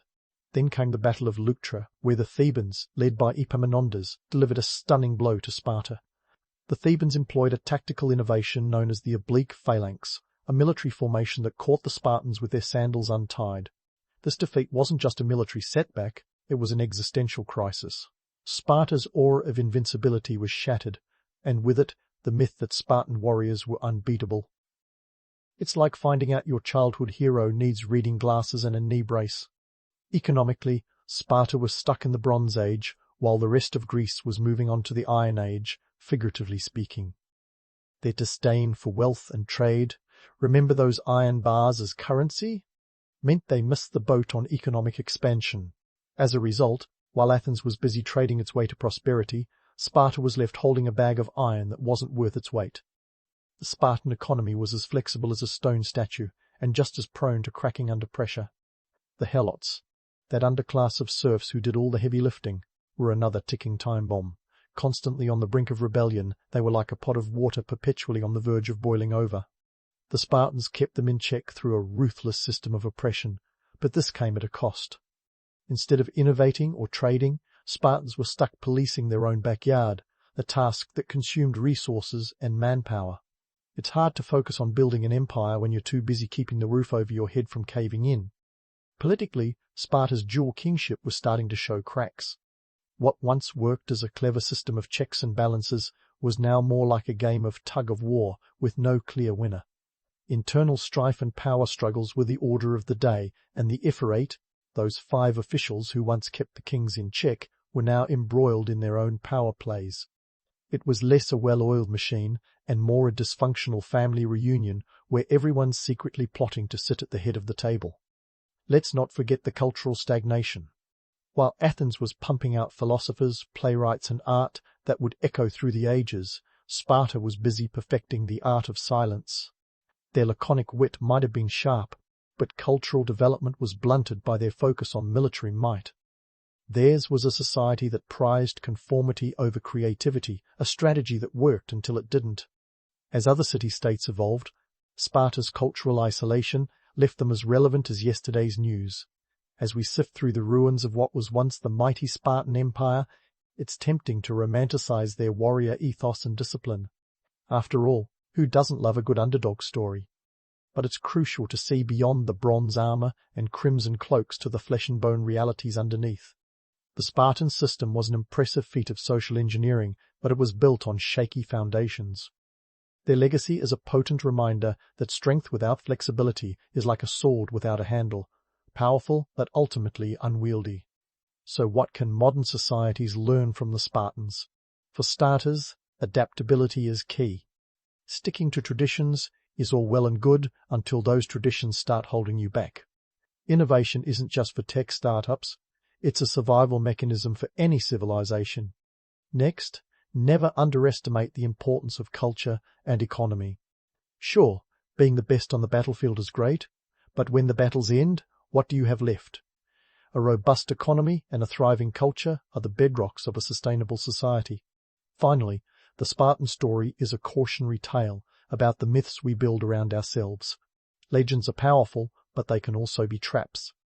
Believing your own hype might work for a while, but sooner or later, reality checks in. Sparta's fall is a testament to the dangers of resting on laurels made of myth rather than fact. In conclusion, the Spartan legacy is one of both awe and caution. They were warriors who shaped history, but in their quest to be invincible, they forgot the simple truth that even the mightiest need to evolve. As we close the book on Sparta, let's carry forward the lessons they left behind. That strength is nothing without adaptability, and that the myths we tell ourselves shape the realities we live. So, as you drift off to sleep tonight, dream not just of warriors and battles, but of the history they left in their wake, a history that continues to teach us, if only we choose to listen. As dawn breaks over the ancient city of Tikal, you're greeted not by the chirping of birds, but by the steady hum of a civilization on the move. The air is thick with the scent of copal incense, swirling around the towering pyramids that pierce the skyline like stony fingers pointing to the heavens. You can almost hear the whispered secrets of the past echoing through the limestone streets. Welcome to a world where every day is a delicate dance of survival, spirituality, and shrewd politics. In this bustling metropolis, the morning rituals are as predictable as they are pivotal. The priests are already at it, chanting invocations to the gods as they prepare for the day's ceremonies. But before you get swept up in the mysticism, let's talk about something a little more grounded. Cacao beans. Yes, those unassuming little nuggets of joy are the true lifeblood of Tikal's economy. Forget gold or silver. In 7th century Tikal, it's all about cacao, the ultimate currency that makes the world, or at least this corner of it, go round.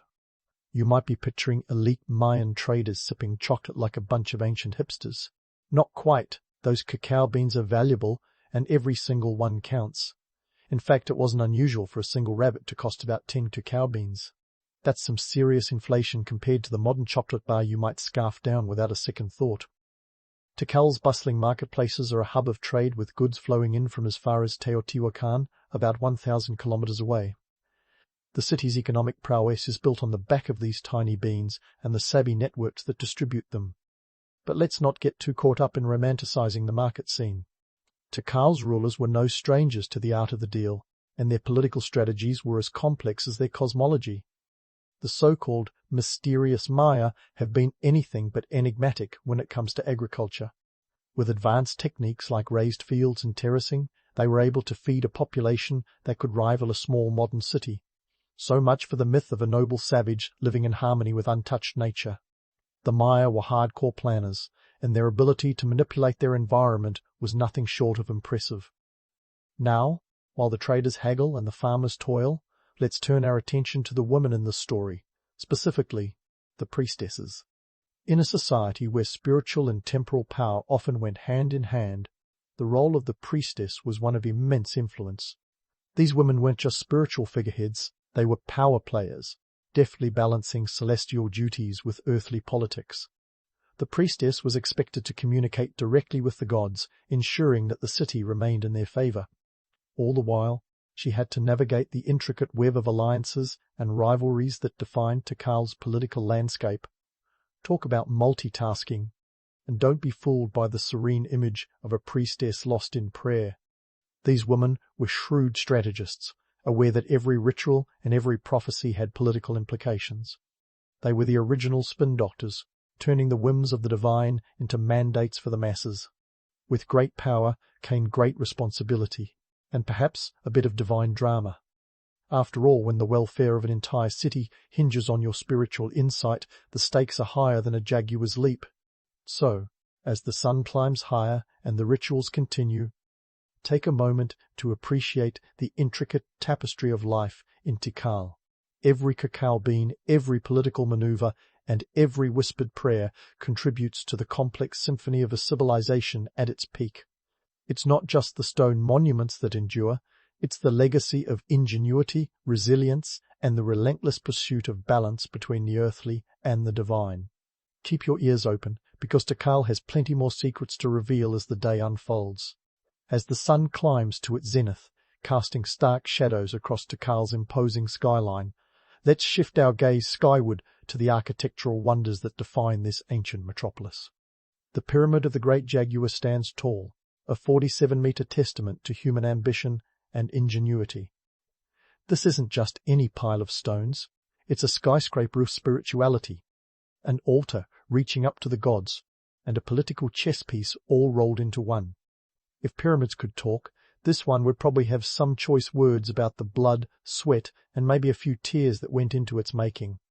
Now, about those romanticized images of the Mayans as a bunch of enthusiastic volunteers, happily hauling limestone blocks under the tropical sun. Let's just say that's a bit of an overstatement. Sure, there might have been a sense of duty, but calling it a community craft project is like saying the Great Wall of China was a Pinterest DIY. In reality, the construction of these monumental structures was a grueling ordeal. Imagine the labor force, not just a handful of merry workers, but thousands of individuals toiling away tirelessly. And let's not forget the sheer logistics of it all, moving massive stone blocks without the wheel or beasts of burden. Yep, that's right, just raw human muscle and perhaps a bit of divine intervention. But why go to all this trouble? Well, these pyramids weren't just spiritual lighthouses, they were also massive billboards advertising the power and glory of Tikal's elite. When you're a city-state looking to flex on your neighbors, nothing says, "We've got it going on." Quite like a towering pyramid. It's the Mayan equivalent of the modern-day skyscraper, an architectural mic drop that demands respect. These structures were the ultimate status symbols, and their construction was as much about political clout as it was about religious devotion. Now, let's talk about the folks behind these feats of engineering. The laborers, often drawn from the lower tiers of society, were essentially the gears that kept the machine of Tikal turning. They were the unsung heroes, working long hours in brutal conditions. While some might have been motivated by religious fervor or a sense of communal duty, others were likely compelled by the socio-political structures of the day. It's a bit like being drafted into the ultimate construction project, where the paycheck was less about cash and more about keeping your place in society. But let's not paint the whole scene as entirely grim. For those at the top, the completion of such a pyramid was akin to the ultimate ribbon-cutting ceremony, complete with pomp, ceremony, and probably the ancient version of a champagne toast. It was a moment to be immortalized in stone, a legacy etched into the very fabric of the city. And for the rulers, these pyramids served not only as religious centers but also as stages for their political theatrics, a place where the gods and earthly power met in a grand spectacle.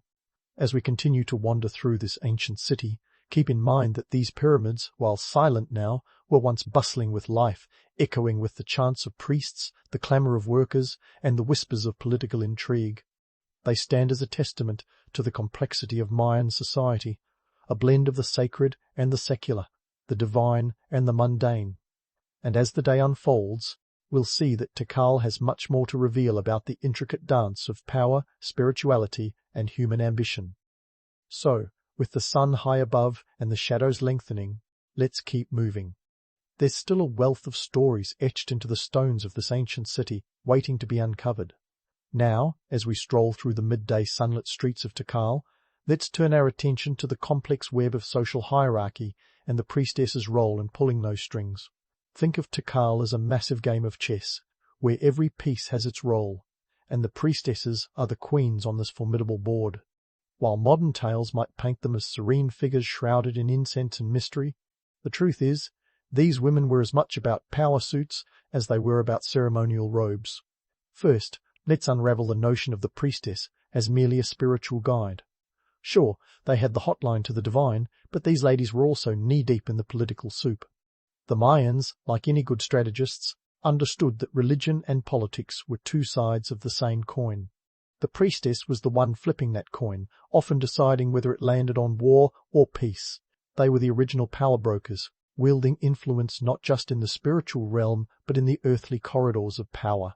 The priestesses weren't just sitting on the sidelines, blessing the troops before battle. No, they were in the thick of it, arranging strategic marriages and alliances like a medieval matchmaker on steroids. Imagine being able to say, "I've got the gods on speed dial, and by the way, I think your daughter would make a great wife for so-and-so from the next city-state over." That's some serious leverage. And don't think for a second that their role was just ceremonial. These marriages were the diplomatic treaties of the day, cementing alliances that could mean the difference between prosperity and ruin. Now, you might be wondering, how did these priestesses maintain their grip on such power? Well, it wasn't just about their spiritual cred. They were savvy operators, often coming from the elite classes themselves. Their education was top-notch, and their understanding of the political landscape was as sharp as an obsidian blade. They knew the value of a well-placed word or a timely prophecy, and they weren't afraid to use it to sway public opinion or the decisions of Tikal's rulers. Speaking of which, let's not forget the economic side of this equation. The priestesses had a say in the allocation of resources and the management of trade routes. You might picture them as cloistered in temples, but they were more like the CEOs of a spiritual conglomerate, assessing the flow of goods and resources with the acumen of Wall Street analysts. When cacao beans are your main currency and a rabbit costs you 10 of those little nuggets, every decision counts. The priestesses were deeply involved in these economic strategies, ensuring that Tikal remained a powerhouse in the region. And while we're busting myths, let's address the romanticized notion of religious rituals as purely spiritual events. Sure, there was plenty of incense and chanting, but these ceremonies were also massive PR events. The priestesses knew how to put on a show, creating spectacles that reinforced the social order and reminded everyone just who was in charge. The drama of a well-executed ritual was as important as its spiritual significance, serving to unite the populace and legitimize the ruler's divine right to govern. So, as you wander through the bustling streets of Tikal, remember that every stone, every whispered prayer, and every political maneuver was part of a grand tapestry woven by these formidable women. The priestesses were the linchpins in a society where power, spirituality, and politics were inextricably linked. As the sun climbs higher, casting longer shadows, take a moment to appreciate the layers of intrigue and influence that defined their world. But don't get too comfortable, because Tikal has more secrets to spill. As we continue our journey through this ancient city, keep your eyes peeled and your mind open. The stories etched in these stones are far from finished, and the day is still young. There's more drama, more power plays, and more fascinating tales waiting to be uncovered as we delve deeper into the life and times of 7th century Tikal. As the sun dips lower in the sky, casting a golden hue over Tikal's ancient stones, our attention turns to the heart of the city's cultural life, the ceremonies and rituals that defined Mayan spirituality. Now, before you conjure up images of frenzied priests and sacrificial altars dripping with gore, let's pump the brakes on that Hollywood horror show. Sure, bloodletting was a thing, but it wasn't the all-out carnage that popular culture would have you believe. Instead, it was a deeply symbolic act that carried as much political weight as spiritual significance. You see, the ancient Maya had a complex relationship with the concept of sacrifice. In a society where everything was connected from the stars in the sky to the crops in the field, blood was viewed as the ultimate offering to the gods, a potent life force that could bridge the human and divine. So, when a priestess of Tikal participated in these rituals, it wasn't just about appeasing otherworldly beings. It was a powerful political statement, a reminder of the divine mandate that upheld the social order. But let's not get too romantic about it. These rituals were as much about showmanship as they were about spirituality. Picture this: a grand ceremonial plaza thronging with spectators, their eyes fixed on the towering steps of the pyramid where the priestess, resplendent in her ornate headdress and vibrant robes, performs the rite. It's a spectacle designed to awe and unify, a communal experience that reinforced the hierarchy and reminded everyone of the cosmic order. an ancient version of a televised inauguration, if you will. Now, what did these ceremonies actually entail? Thanks to meticulous records carved in stone and painted on pottery, we know that the priestess's role was as precise as it was profound. She would often use a stingray spine or an obsidian blade to draw blood, typically from the tongue or earlobes. Painful, sure, but not exactly Game of Thrones level gore. This act was as much about personal sacrifice as it was about political theatre, a testament to the priestess's commitment to her divine duties and her earthly responsibilities. And while we're on the subject of political theatre, let's talk about the socio-political messages these rituals conveyed. The priestess didn't just perform for the gods, she performed for Tikal's elite and its people, sending a clear message: the gods are on our side, and our leaders are the rightful mediators of their will. In a world where cosmic balance was seen as crucial to earthly prosperity, these rituals served as both spiritual assurances and political endorsements. It's a bit like a public relations campaign with a dash of celestial drama. Of course, not everyone was sipping the Kool-Aid, so to speak. There were those who saw these rituals as a bit of a power play, a way for the elite to maintain control over the masses. And they wouldn't be entirely wrong. In a society that thrived on complex hierarchies and alliances, the priestess's role in these ceremonies was as much about maintaining the status quo as it was about communing with the divine. Her presence on the ceremonial stage was a reminder of the social contract, a visual cue that the cosmic and earthly orders were intertwined. But let's not paint this as purely manipulative. There was genuine belief and devotion at play here. The priestesses of Tikal were revered figures, and their connection to the gods was seen as vital to the city's well-being. They were spiritual rock stars, their rituals attended with the kind of reverence reserved for the sacred. These ceremonies were community events, moments when the people of Tikal could come together in shared belief and purpose, reinforcing their place in the cosmic order. As the afternoon sun casts long shadows and the air cools, it's clear that Tikal's rituals were far more than the blood-drenched spectacles of myth. They were complex, multi-layered events that blended spirituality with politics, personal sacrifice with public performance. The priestess, at the heart of it all, was a master of this delicate dance, balancing the demands of the divine with the intricacies of human power. So, as we continue our journey through the ancient city, keep in mind that every stone, every carving, and every whispered incantation is part of a larger narrative, a story of a people striving to maintain harmony between the earthly and the heavenly. The day may be drawing to a close, but the mysteries of Tikal are far from solved, and there's much more to uncover in this tale of ambition, faith, and resilience. As the shadows grow longer and the vibrant hues of Tikal's day begin to fade, we find ourselves at a crossroads, both literally and figuratively.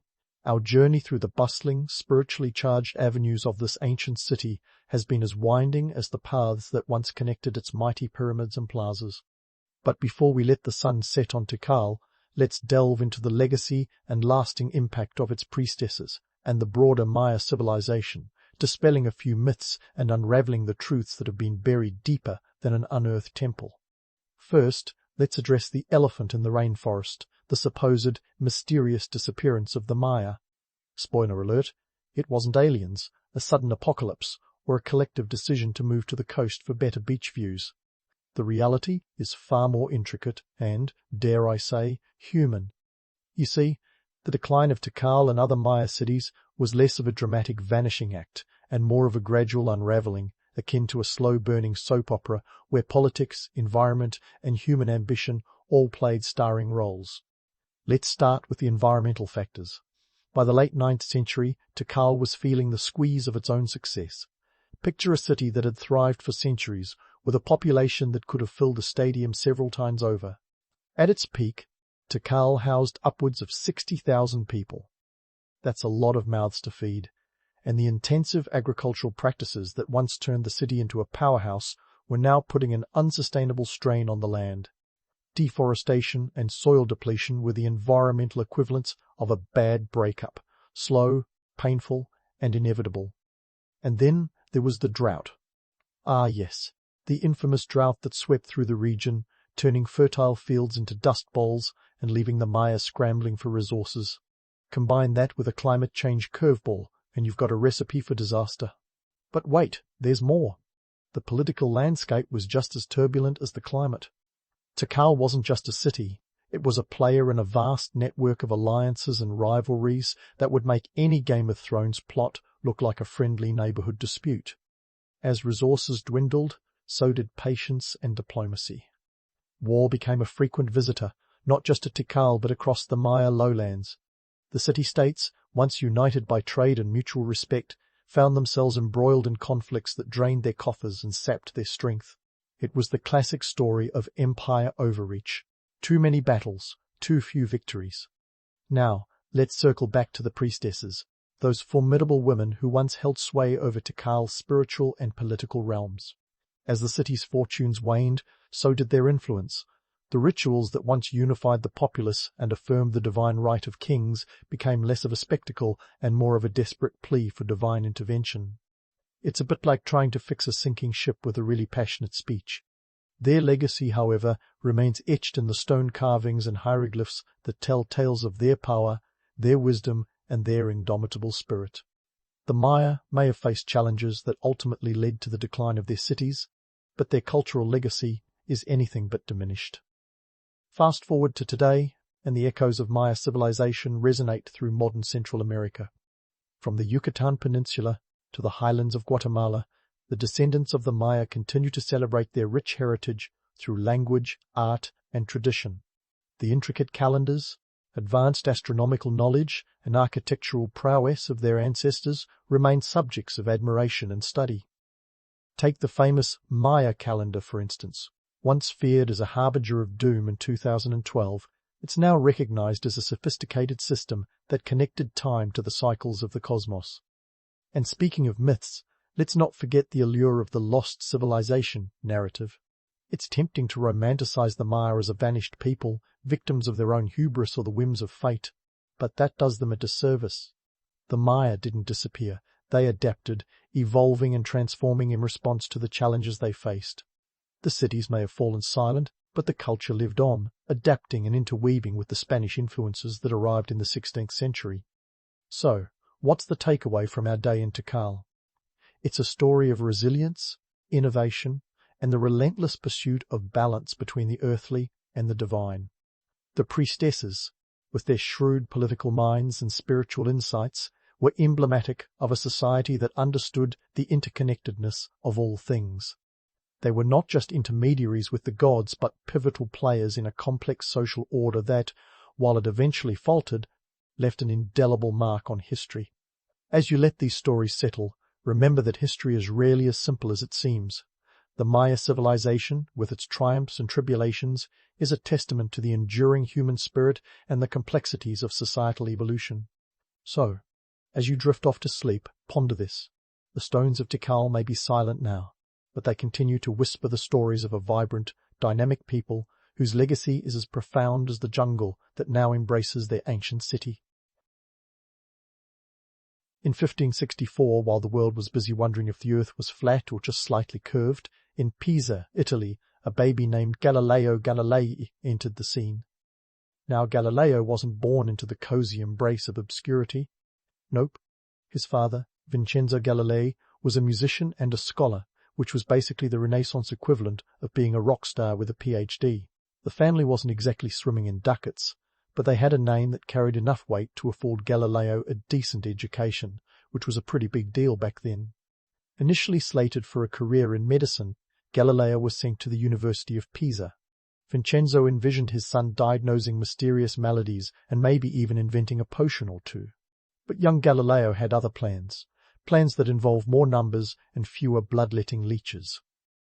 You see, Galileo had a knack for mathematics, a subject his father thought about as useful as a screen door on a submarine.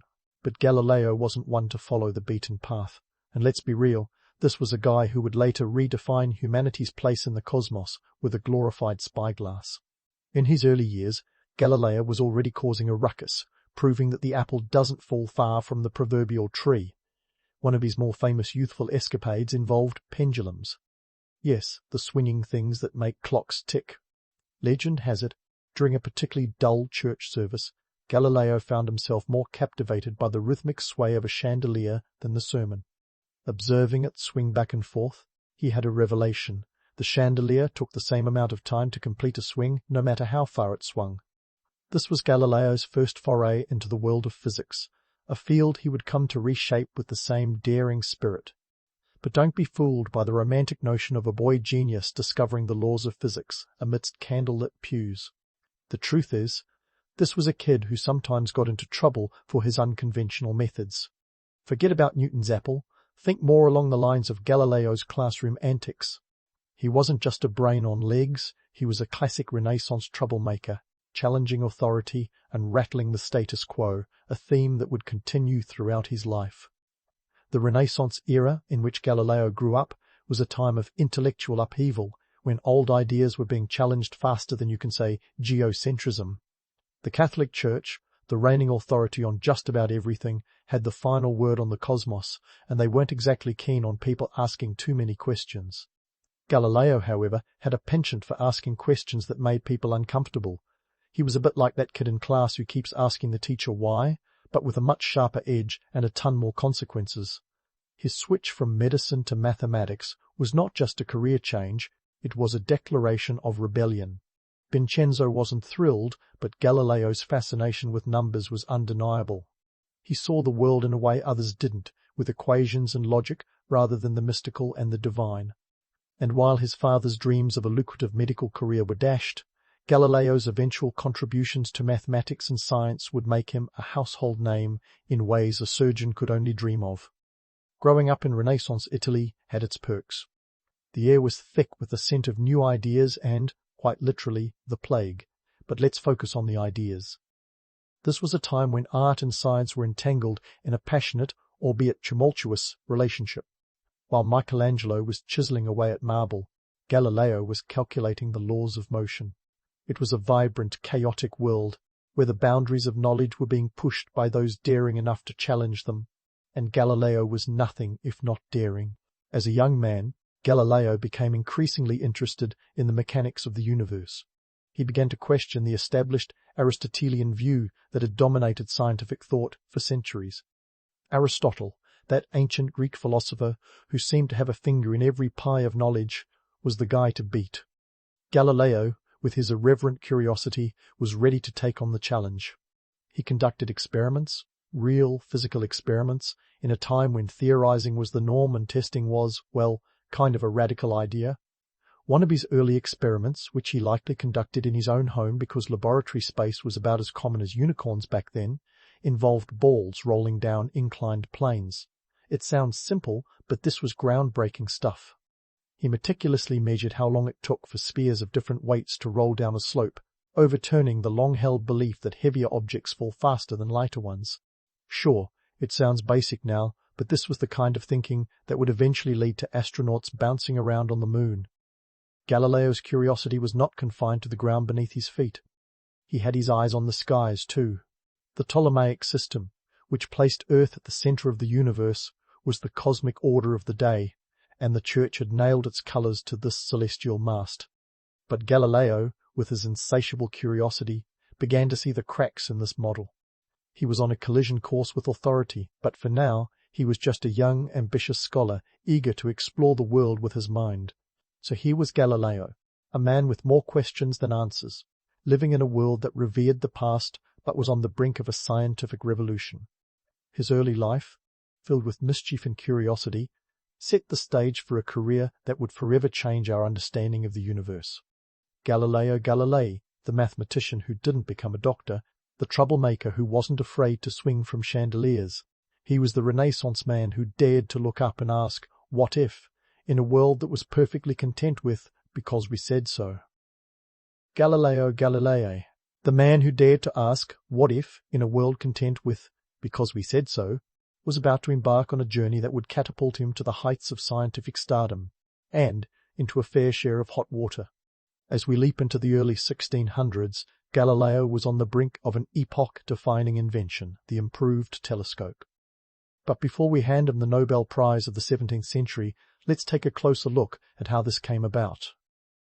The year was 1609. Galileo was teaching geometry, mechanics, and astronomy at the University of Padua, a gig he'd held since 1592. Now, teaching wasn't exactly a path to riches. Think more paycheck to paycheck than Scrooge McDuck? So when Galileo got wind of a Dutch gadget called a spyglass, his interest was piqued. This nifty little contraption had the remarkable ability to make distant objects appear closer. The Dutch, always the merchants, were keeping the details hush-hush, but Galileo wasn't about to let that stop him. He smelled opportunity, and it smelled a lot like florins. In true Galileo fashion, he took the concept and ran with it, improving the design significantly.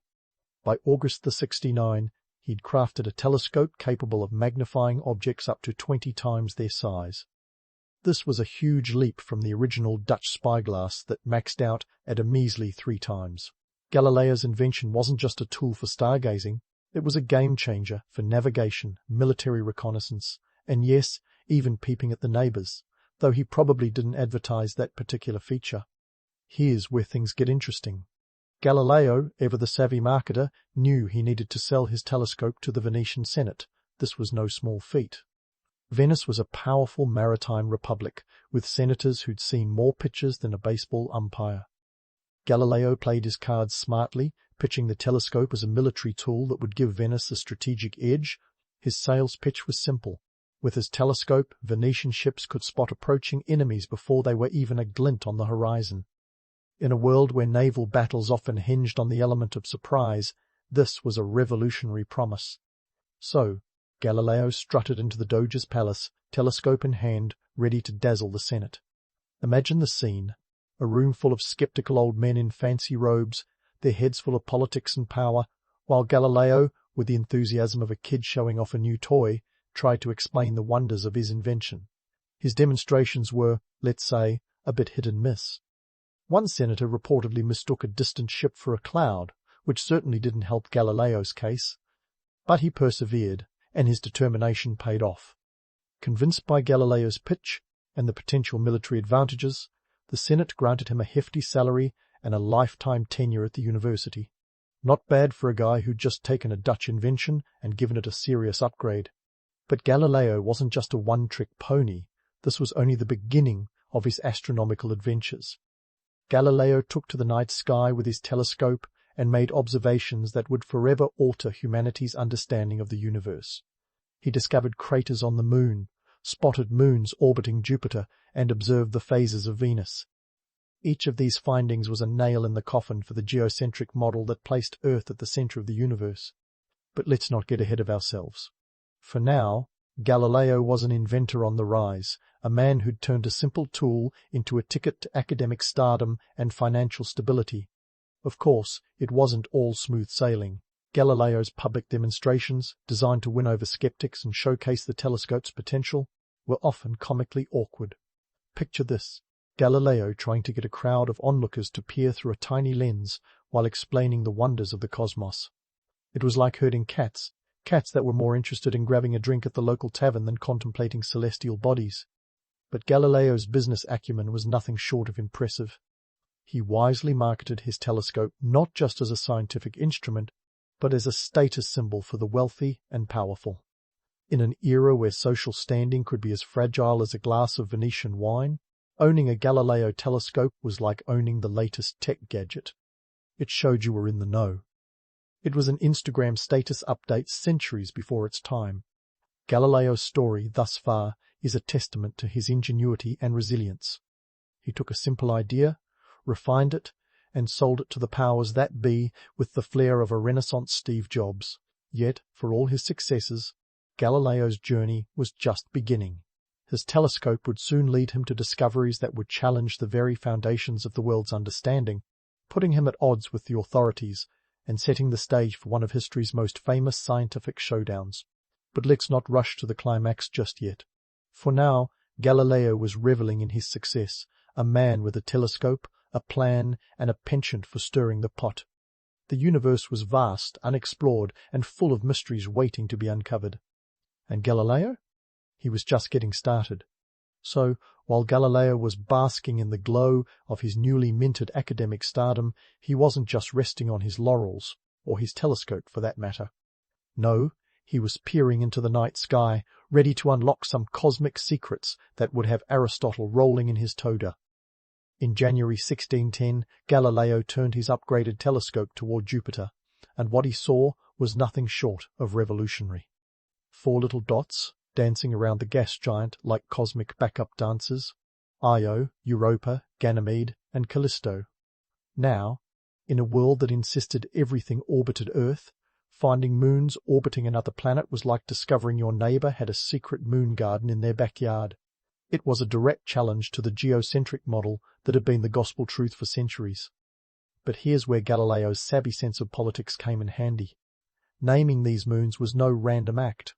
Galileo decided to call them the Medicean stars, in honor of the powerful Medici family, specifically Cosimo II de' Medici, Grand Duke of Tuscany. This was more than just a cheeky celestial homage. It was a strategic move worthy of a Renaissance Machiavelli. By associating his discovery with the Medici, Galileo was essentially hitching his scientific wagon to one of the most influential families in all of Europe. Imagine naming a new app after a tech billionaire today. It's not just flattery, it's good business, and it worked like a charm. The Medici were pleased. Galileo got himself a cushy gig as the court mathematician, and suddenly he was the Renaissance equivalent of a rock star. Move over, Michelangelo. There's a new genius in town, and he's got moons. The discovery of Jupiter's moons didn't just elevate Galileo's social status. It sent shockwaves through the scientific community. It was like dropping a truth bomb on the old geocentric model, and it left the traditionalists scrambling to pick up the pieces.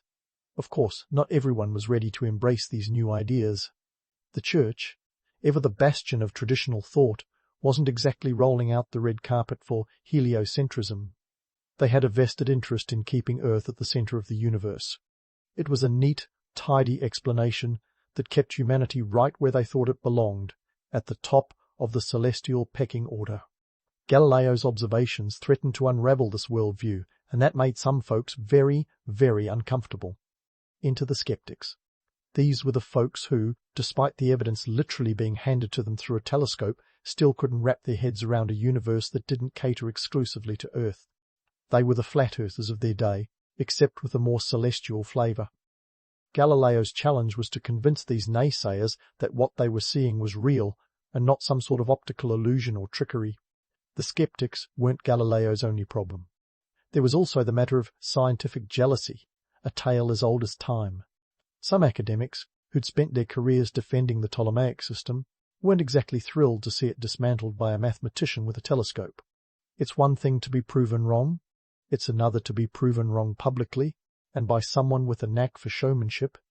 In response to the mounting criticism and disbelief, Galileo did what any self-respecting scientist would do: he doubled down. In March 1610 he published Sidereus Nuncius, the Starry Messenger, a short treatise that laid out his observations of the moon, stars, and, of course, those pesky Medicean stars. It was a bestseller by 17th century standards, and it catapulted Galileo into the limelight, making him both a hero and a target. The publication was a masterstroke of scientific communication. It was clear, concise, and packed with enough evidence to make even the most stubborn skeptic think twice. Galileo didn't just describe what he saw, he invited others to look for themselves, to pick up a telescope and gaze at Jupiter as he had.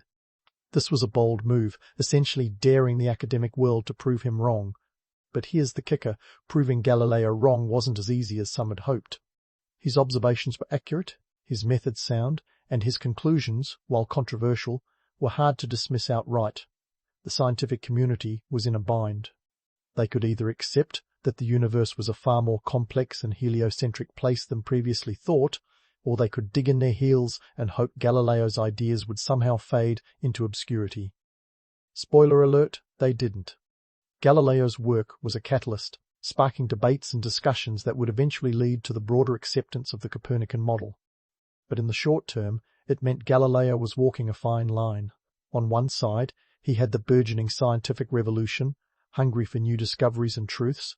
On the other, the entrenched establishment, wary of change and protective of its authority. Yet, for all the drama, there was an undeniable allure to Galileo's discoveries. The idea that Earth wasn't the center of the universe was both terrifying and exhilarating. It was a paradigm shift of epic proportions, opening up the cosmos as a vast, interconnected ballet of celestial bodies.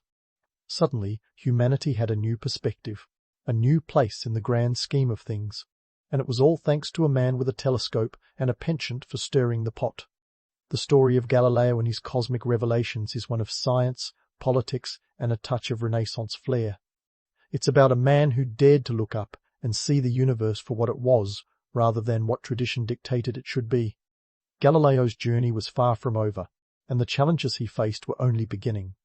As the starry-eyed astronomer continued his work, the skies above Italy held more secrets, and Galileo was just the man to uncover them. Stay tuned, because this tale of discovery and defiance is only getting started. As Galileo peered through his telescope, the heavens opened up with possibilities, but the terrestrial powers that be were less than thrilled about his celestial revelations. You see, by the time the 1620s rolled around, Galileo had become something of a Renaissance rock star in the scientific world.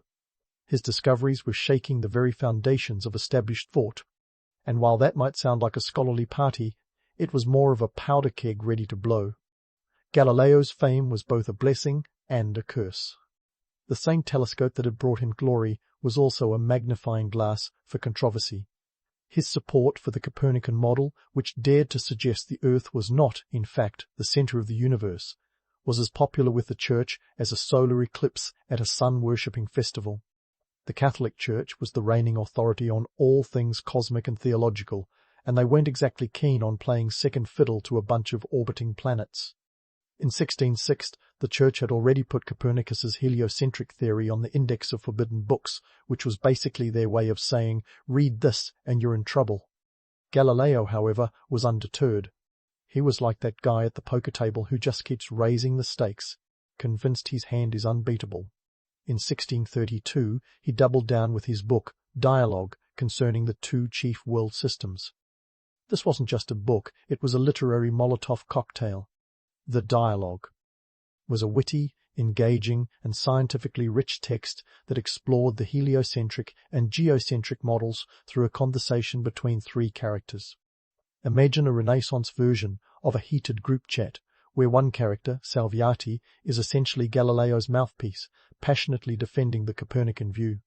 Another character, Simplicio, well, let's just say the name isn't an accident. He represents the geocentric model and, by extension, the Church's stance. The third character, Sagredo, acts as the curious neutral party, asking questions and keeping the debate lively.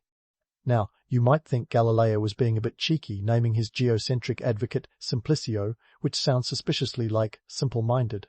And you'd be right. Subtlety was not Galileo's strong suit. The book was a runaway success, but it also caught the attention of the Inquisition, who were about as subtle as a sledgehammer. In 1633, Galileo was called to Rome to face the Roman Catholic Inquisition. This wasn't a field trip to the Vatican gift shop. This was serious business. The Church wasn't messing around. They were the ultimate gatekeepers of truth, or what they considered to be truth. The trial was more theatrical than a Shakespearean drama, with Galileo cast as the star in a tragicomedy of cosmic proportions. The Inquisition accused him of heresy, a charge that carried the potential for severe punishment. Galileo, now in his late 60s, was forced to defend his life's work under the most hostile of circumstances. Imagine having to convince your sternest, most disapproving relative that your career choice wasn't a colossal mistake while they're holding a list of all the ways you've gone astray. That's the kind of pressure Galileo was under. Despite the gravity of the situation, Galileo was no pushover. Known for his sharp wit, he wasn't above a bit of intellectual sparring. But even the most eloquent defences couldn't sway the Church. The trial ended with Galileo being found vehemently suspect of heresy. The sentence? He was ordered to recant his support for heliocentrism and was placed under house arrest for the rest of his life. So much for a quiet retirement. Now, there's a popular myth that, after being forced to recant, Galileo muttered under his breath, "E pur si muove," and yet it moves, referring to Earth. It's a romantic image, isn't it? The defiant scientist standing up to the oppressive establishment with a quip. But, like many good stories, it's probably fiction. There's no contemporary evidence that Galileo actually said this, though it makes for a great postscript in the annals of scientific resistance. Galileo's house arrest was less of a punishment and more of an inconvenient pause in his career. He was confined to his villa in Arcetri, just outside Florence. Picture it, a picturesque Tuscan retreat with views of the rolling hills and vineyards. Not a bad place to be stuck, all things considered, but for Galileo it was a gilded cage. The man who had looked to the stars was now grounded, his movements limited, his correspondence monitored. Yet, even under house arrest, Galileo's mind was anything but confined. He continued to work, writing discourses and mathematical demonstrations relating to two new sciences, which would later lay the groundwork for classical mechanics. This was Galileo's way of showing that you could put the man under house arrest, but you couldn't lock up his ideas. Take that, Inquisition. Galileo's exchanges with church officials during this time were a masterclass in Renaissance diplomacy. He maintained a cordial, even charming correspondence, all the while subtly pushing the boundaries of what was permissible. It's the kind of thing that makes you wonder how much was diplomacy and how much was Galileo poking the bear with a very long stick. Economically, the house arrest didn't ruin him. Thanks to his connections with the Medici family and his past successes, he wasn't destitute. But it wasn't exactly a life of luxury either. Think more comfortable, but with a side of grumbling. In his later years, Galileo's health began to decline. He suffered from a series of ailments, including blindness, which was particularly cruel for a man whose life was so defined by sight. Yet his spirit remained undimmed. He continued to correspond with scientists across Europe, exchanging ideas and discussing new theories. Galileo was a beacon of intellectual resilience, a testament to the power of curiosity over conformity.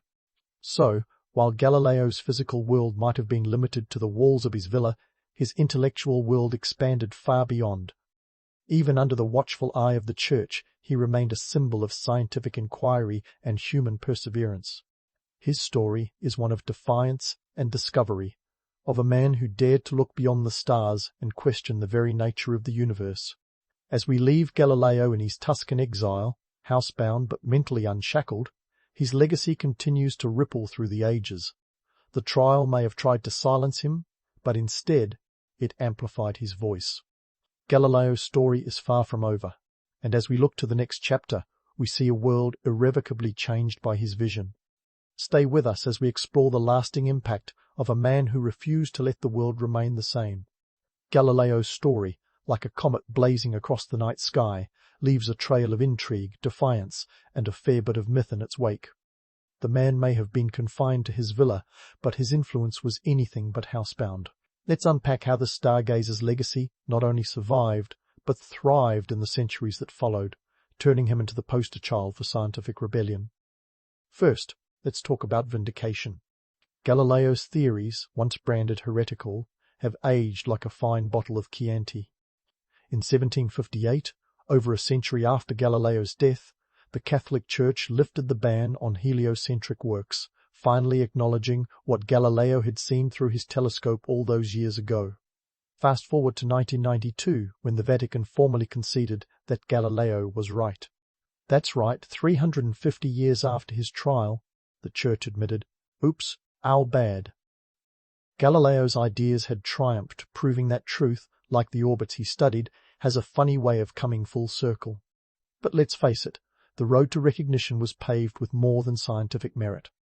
It had a lot to do with the Enlightenment, that 18th century intellectual movement that was all about reason, science, and the occasional revolution.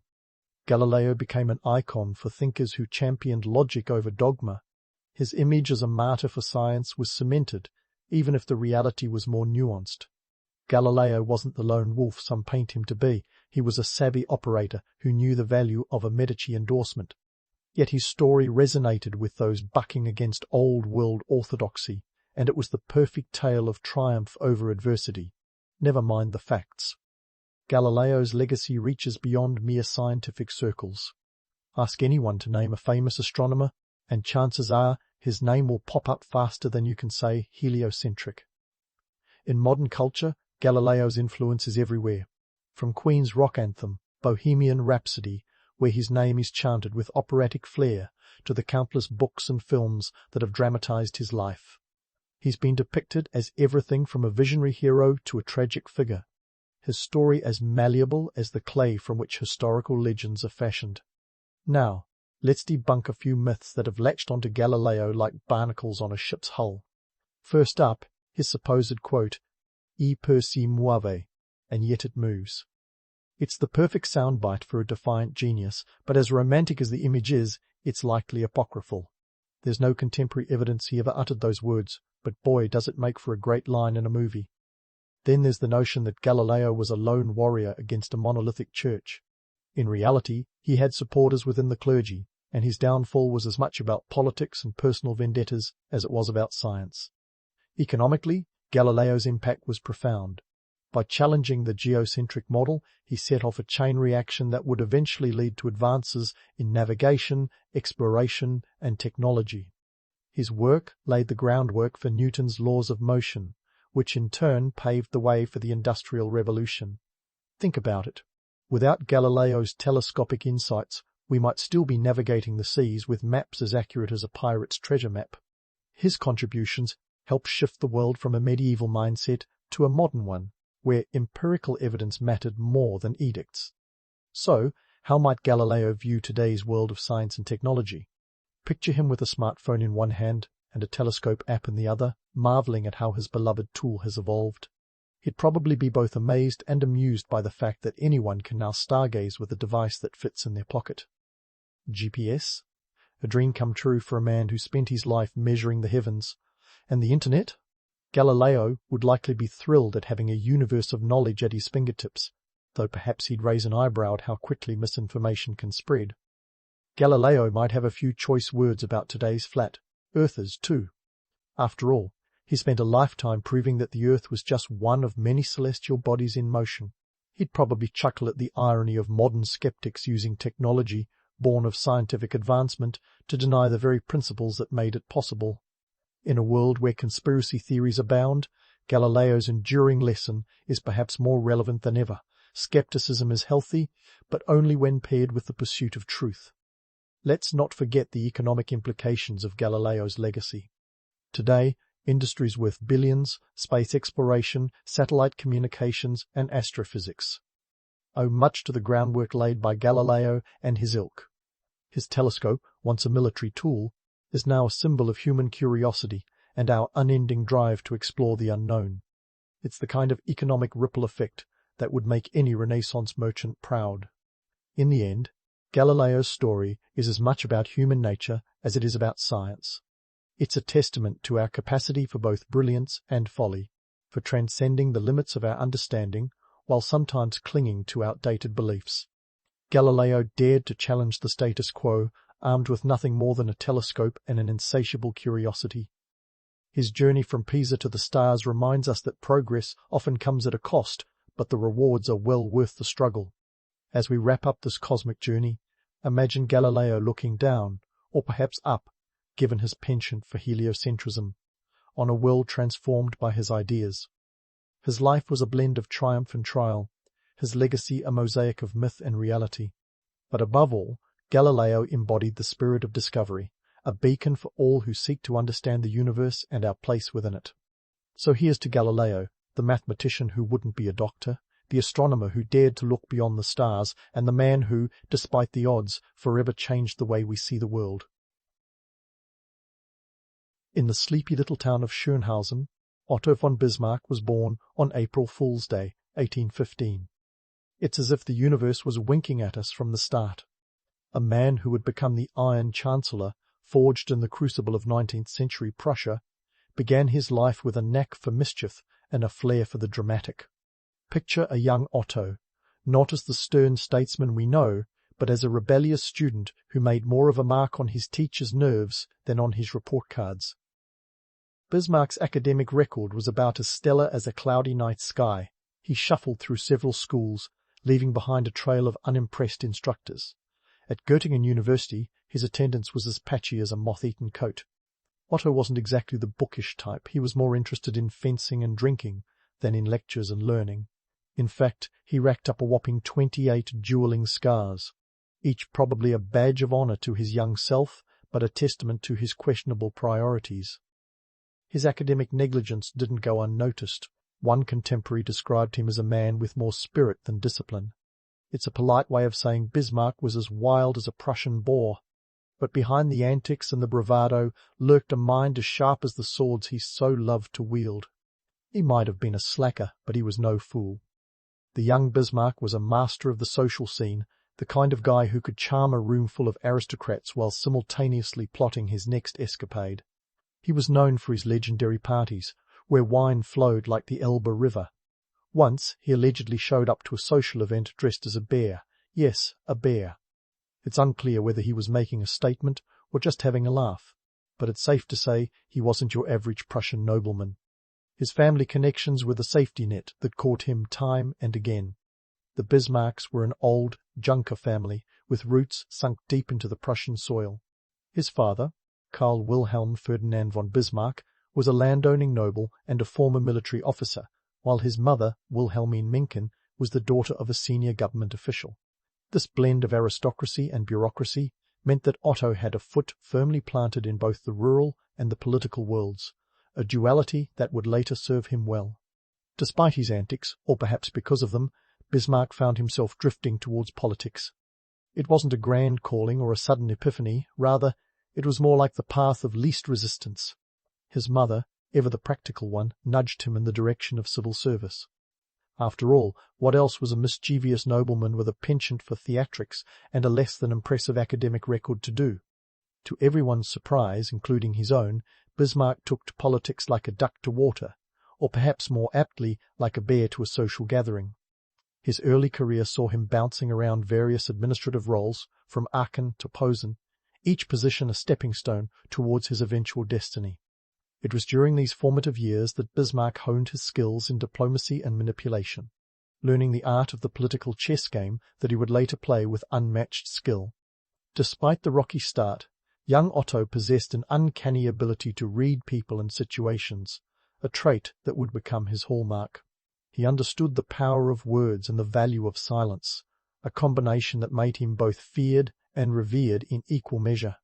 His charisma was a double-edged sword, charming allies and disarming enemies, often leaving them unsure whether they'd been embraced or outmaneuvered. As the political landscape of Europe shifted with the winds of change, Bismarck's star began its ascent. The initial reluctance that marked his entry into politics faded as he realized the potential for influence and power that lay at his fingertips. But let's not paint him as a power-hungry villain. Bismarck was more complex than that. His motivations were a cocktail of personal ambition, national pride, and the thrill of the game. By the time he was appointed as Prussian envoy to the German Confederation in Frankfurt, Bismarck had transformed from the rowdy student into a formidable political force. He was still the same audacious Otto, but now his antics were strategic, his charisma weaponized. It was here that he began to lay the groundwork for the unification of Germany, a goal that would consume him in the years to come. In the end, Otto von Bismarck's early life wasn't just a series of misadventures, it was a prelude to the symphony of statecraft he would later conduct. His journey from the wild parties of his youth to the corridors of power is a testament to the unpredictable nature of history. As we continue to unravel the tapestry of his life, one thing becomes clear. Bismarck was not just a product of his time, he was a force that shaped it. And to think, it all started with a young man who preferred the clinking of glasses to the turning of pages. And so, as Bismarck sauntered into the political arena with the swagger of a Prussian peacock, the stage was set for his meteoric rise. It was 1862, and Prussia was a powder keg of discontent ready to explode at the slightest spark. The Liberal Parliament was at loggerheads with the monarchy over military reforms. Enter Otto von Bismarck, the man who could smooth-talk a cat out of its whiskers, appointed as Prime Minister to navigate this political minefield. Talk about throwing a fox into the henhouse. Bismarck's appointment was no accident. King Wilhelm I needed a right-hand man with the guts to stand up to the Parliament and the brains to outmaneuver them. Bismarck was just the ticket. Known for his razor-sharp wit and iron resolve, he was the political equivalent of a Swiss Army knife, versatile, dangerous, and always ready for action. His solution to the parliamentary gridlock was as simple as it was brutal: ignore them. Bismarck had little patience for parliamentary debates that dragged on longer than a Wagner opera. Instead, he went straight to the heart of the matter with his infamous Iron and Blood speech. Delivered on September 30, 1862, This speech was less of a plea and more of a declaration. Bismarck laid it out plain and clear. The great questions of the day will not be settled by speeches and majority decisions. That was the great mistake of 1848 and 1849, but by iron and blood. No elaborate metaphors, just a stark reminder that political power came from military might, not parliamentary chatter. Bismarck was like a chef who tossed out the recipe and cranked up the heat. He intended to cook up a new Germany with a dash of military force and a sprinkle of realpolitik. Naturally, the speech didn't win him any popularity contests among liberals, but that's not what Bismarck was after. He was playing a longer game, one that involved reshaping Europe itself. The iron and blood speech was not just a statement of policy, it was a warning shot across the bow of the old order. Bismarck's realism was gritty, but it was grounded in a solid understanding of the international scene. While the rest of Europe was busy with its own affairs, Bismarck saw an opportunity to position Prussia as the backbone of a unified Germany. For him, diplomacy was war by other means, and he was ready to fight on all fronts. Let's not forget the economic context here. Prussia was experiencing an industrial boom, with railways spreading like veins across the country, linking coal-rich areas like the Ruhr Valley to burgeoning industrial centres. The economic engine was chugging along, but it needed fuel, specifically a strong military, to protect and expand its interests. Bismarck's policies were as much about economics as they were about politics. He understood that a unified Germany would become an economic powerhouse, one capable of standing toe-to-toe with the likes of Britain and France. But Bismarck was no warmonger.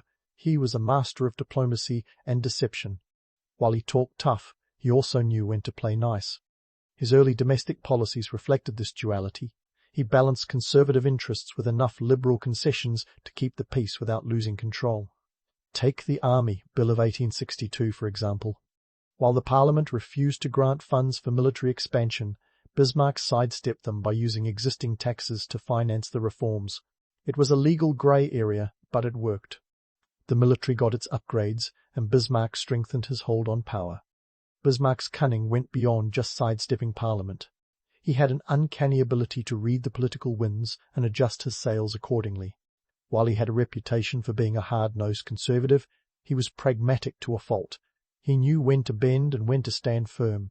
His social policies, for example, were surprisingly progressive for the time. He introduced social insurance programs including health, accident, and old age insurance, not out of altruism, but as a strategic move to undercut the growing socialist movement. It was a classic Bismarckian maneuver: steal your opponent's thunder before they even hear the rumble. Of course, Bismarck's early years in power weren't without their controversies. His abrasive style and ruthless tactics earned him plenty of enemies, both at home and abroad. But Bismarck seemed to thrive on conflict, using it as a tool to further his goals.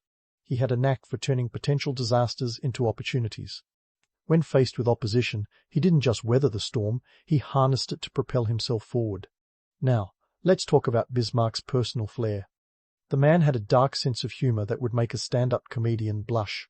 He once quipped that, "A diplomat is a man who thinks twice before saying nothing," a line that perfectly encapsulates his approach to negotiations.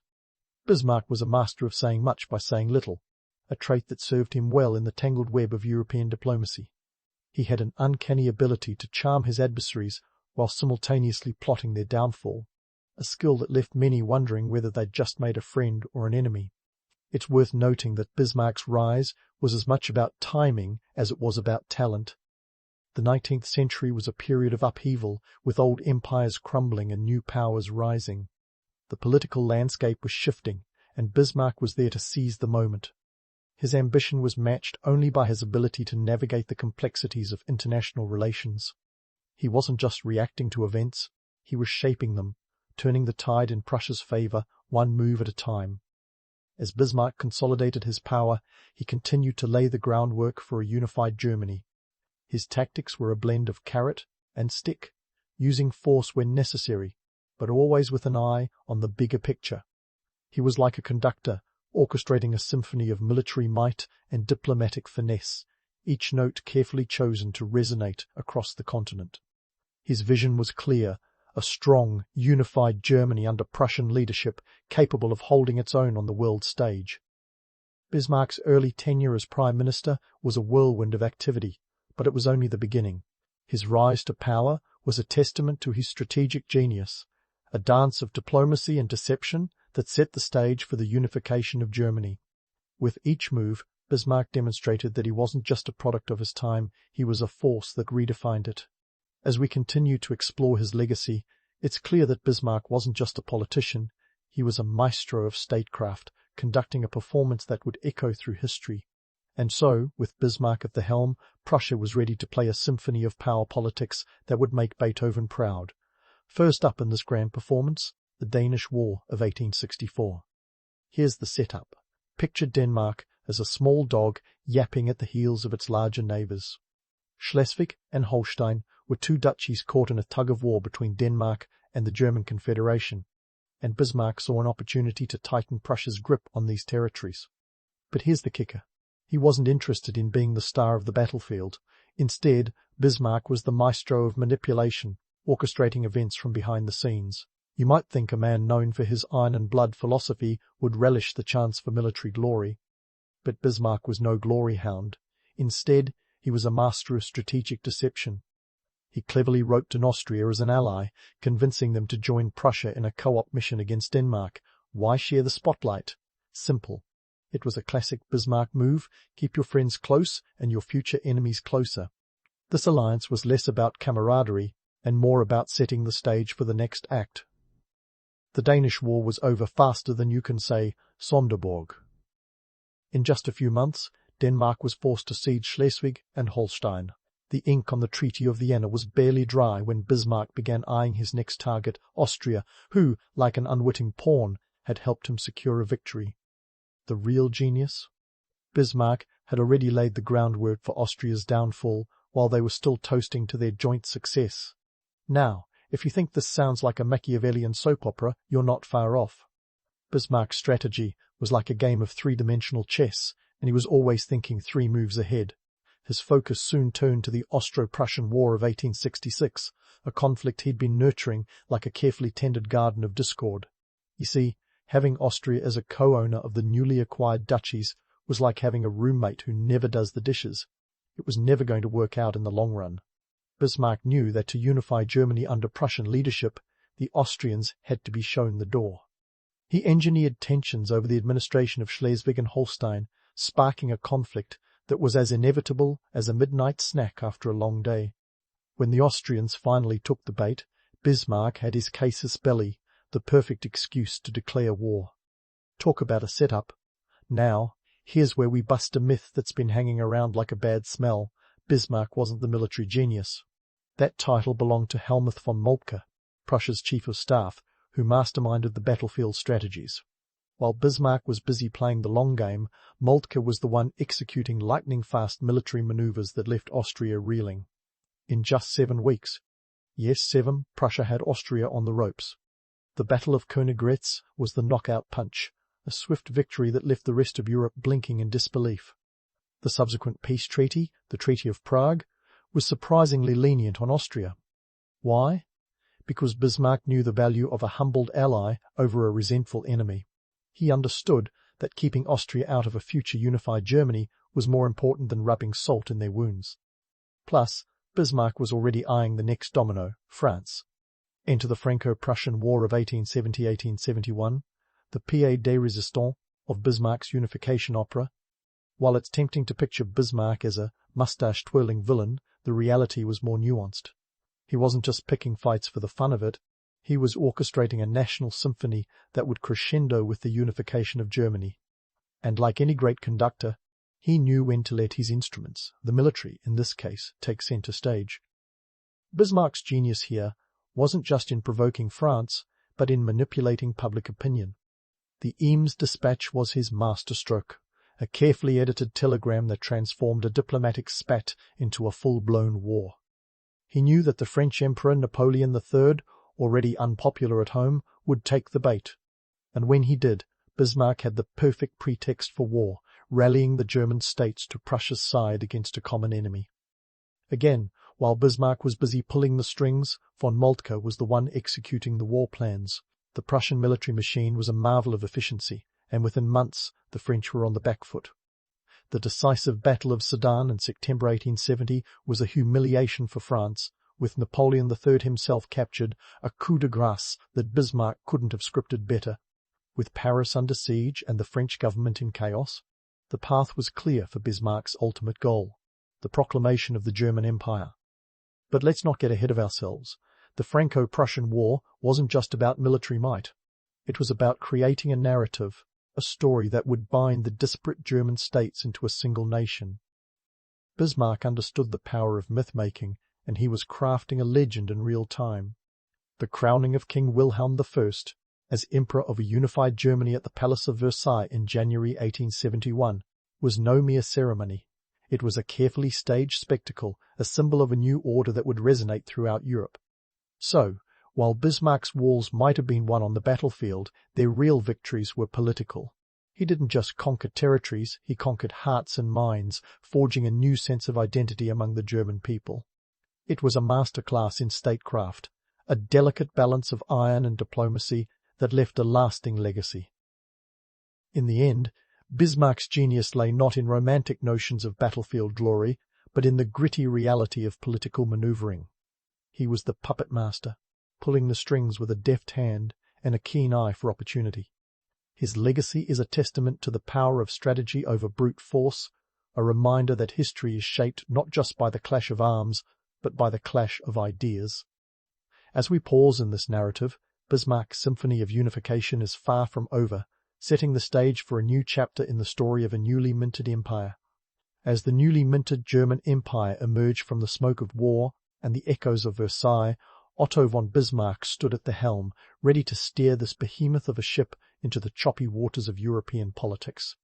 If you thought his work was done, you'd be as mistaken as someone who brings a baguette to a sword fight. No, Bismarck was just getting started. You see, uniting Germany was like building a house of cards. Now he had to make sure it didn't collapse with the slightest breeze, such as a revolution, or worse, a badly timed sneeze. Let's kick things off with Bismarck's domestic policies, which were as delicate as they were decisive. The Kulturkampf, literally the culture struggle, was his opening act. This wasn't your average Sunday morning spat over brunch. It was a full-blown conflict between the newly unified German state and the Catholic Church. The Pope, Pius IX, had declared papal infallibility in 1870, which was a bit like saying, "I'm always right, and if you disagree, you're wrong." Bismarck, never one to shy away from a challenge, saw this as a threat to his authority. In a series of moves that would make a chess grandmaster proud, Bismarck enacted laws to curtail the Church's influence in Germany. The May Laws of 1873 were the centerpiece, requiring priests to undergo state training and essentially making the Church a subsidiary of the state. Think of it as a hostile takeover, but instead of stocks and boardrooms, we're talking bishops and altars. The Kulturkampf was less about religion itself and more about consolidating state power, because in Bismarck's world, the only thing more dangerous than a disloyal subject was a disloyal subject with divine backing. But alas, this wasn't one of Bismarck's smoother maneuvers. The Catholic population, especially in southern Germany, wasn't exactly thrilled. Instead of weakening the Church, the Kulturkampf united Catholics in opposition, forming the Centre Party, which became a political thorn in Bismarck's side. It was a classic case of unintended consequences, a reminder that even the sharpest strategists can sometimes slip on a banana peel of their own making. Now, let's pivot to Bismarck's social policies, which were as revolutionary as they were strategic. While many nations were still debating whether workers deserved rights, Bismarck was already rolling out the red carpet with the first modern welfare state.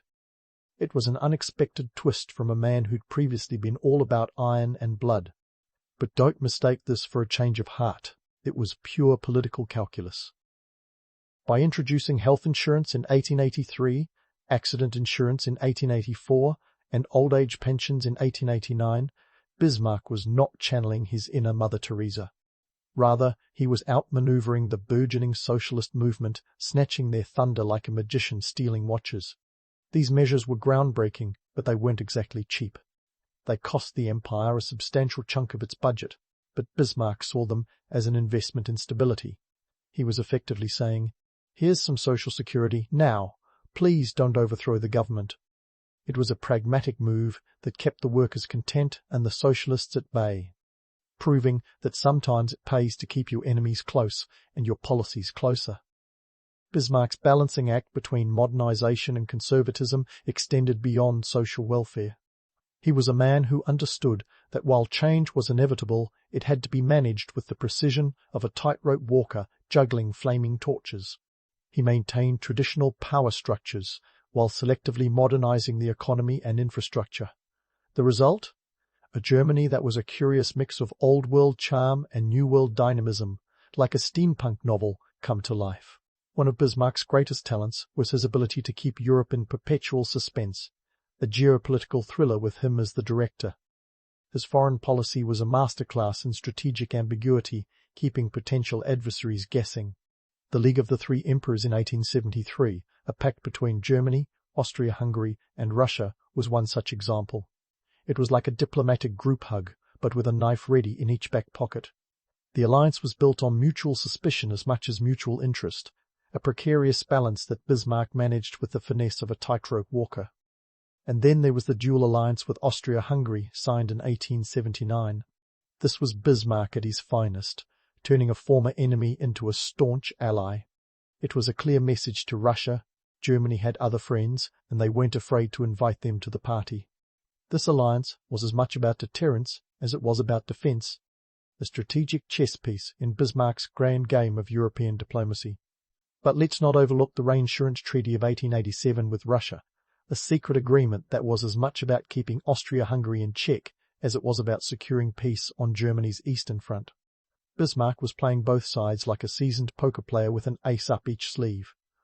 His diplomacy was less about making friends and more about keeping rivals at arm's length, a delicate dance that required constant vigilance and a healthy dose of paranoia. Despite his skillful manoeuvring, Bismarck was not without his critics.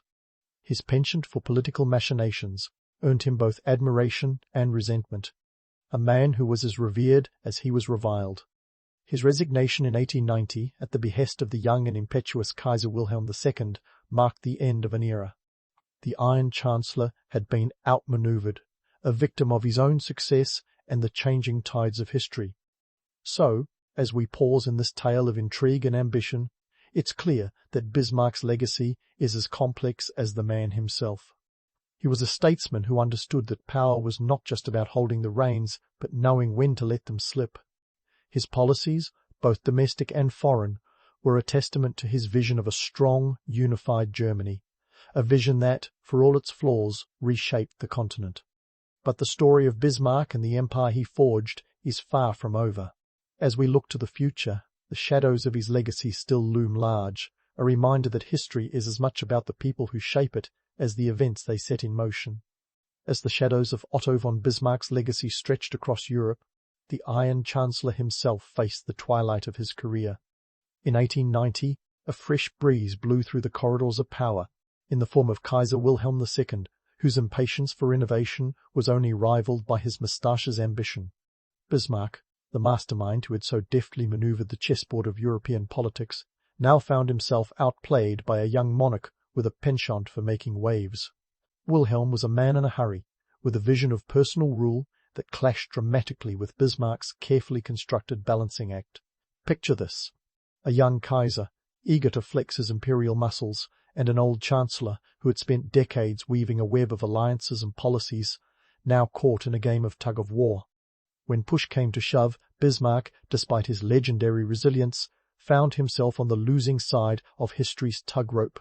His dismissal was as unceremonious as it was abrupt, a reminder that even iron can bend under the right pressure. But let's not feel too sorry for Bismarck. We're talking about a man who had pulled more than a few fast ones in his time. The irony, of course, is that the very political machinery he had engineered turned against him, an unwitting testament to the unpredictable nature of realpolitik. It's like building a roller coaster, only to find yourself tossed out on the first loop. In March 1890, the Iron Chancellor was sent packing, leaving behind a legacy as tangled as the diplomatic alliances he'd crafted. Now, let's unpack that legacy. Bismarck's departure left a vacuum, one that Wilhelm II was eager to fill with his own brand of governance. But here's the kicker. Bismarck's meticulous diplomacy had maintained a fragile peace in Europe, and without his deft hand on the tiller, the boat began to rock. His dismissal didn't just mark the end of an era, it was the beginning of a slow unravelling that would eventually lead to the chaos of World War I. The alliances Bismarck had so carefully balanced were like a house of cards, and without his stabilizing presence, the whole structure teetered dangerously.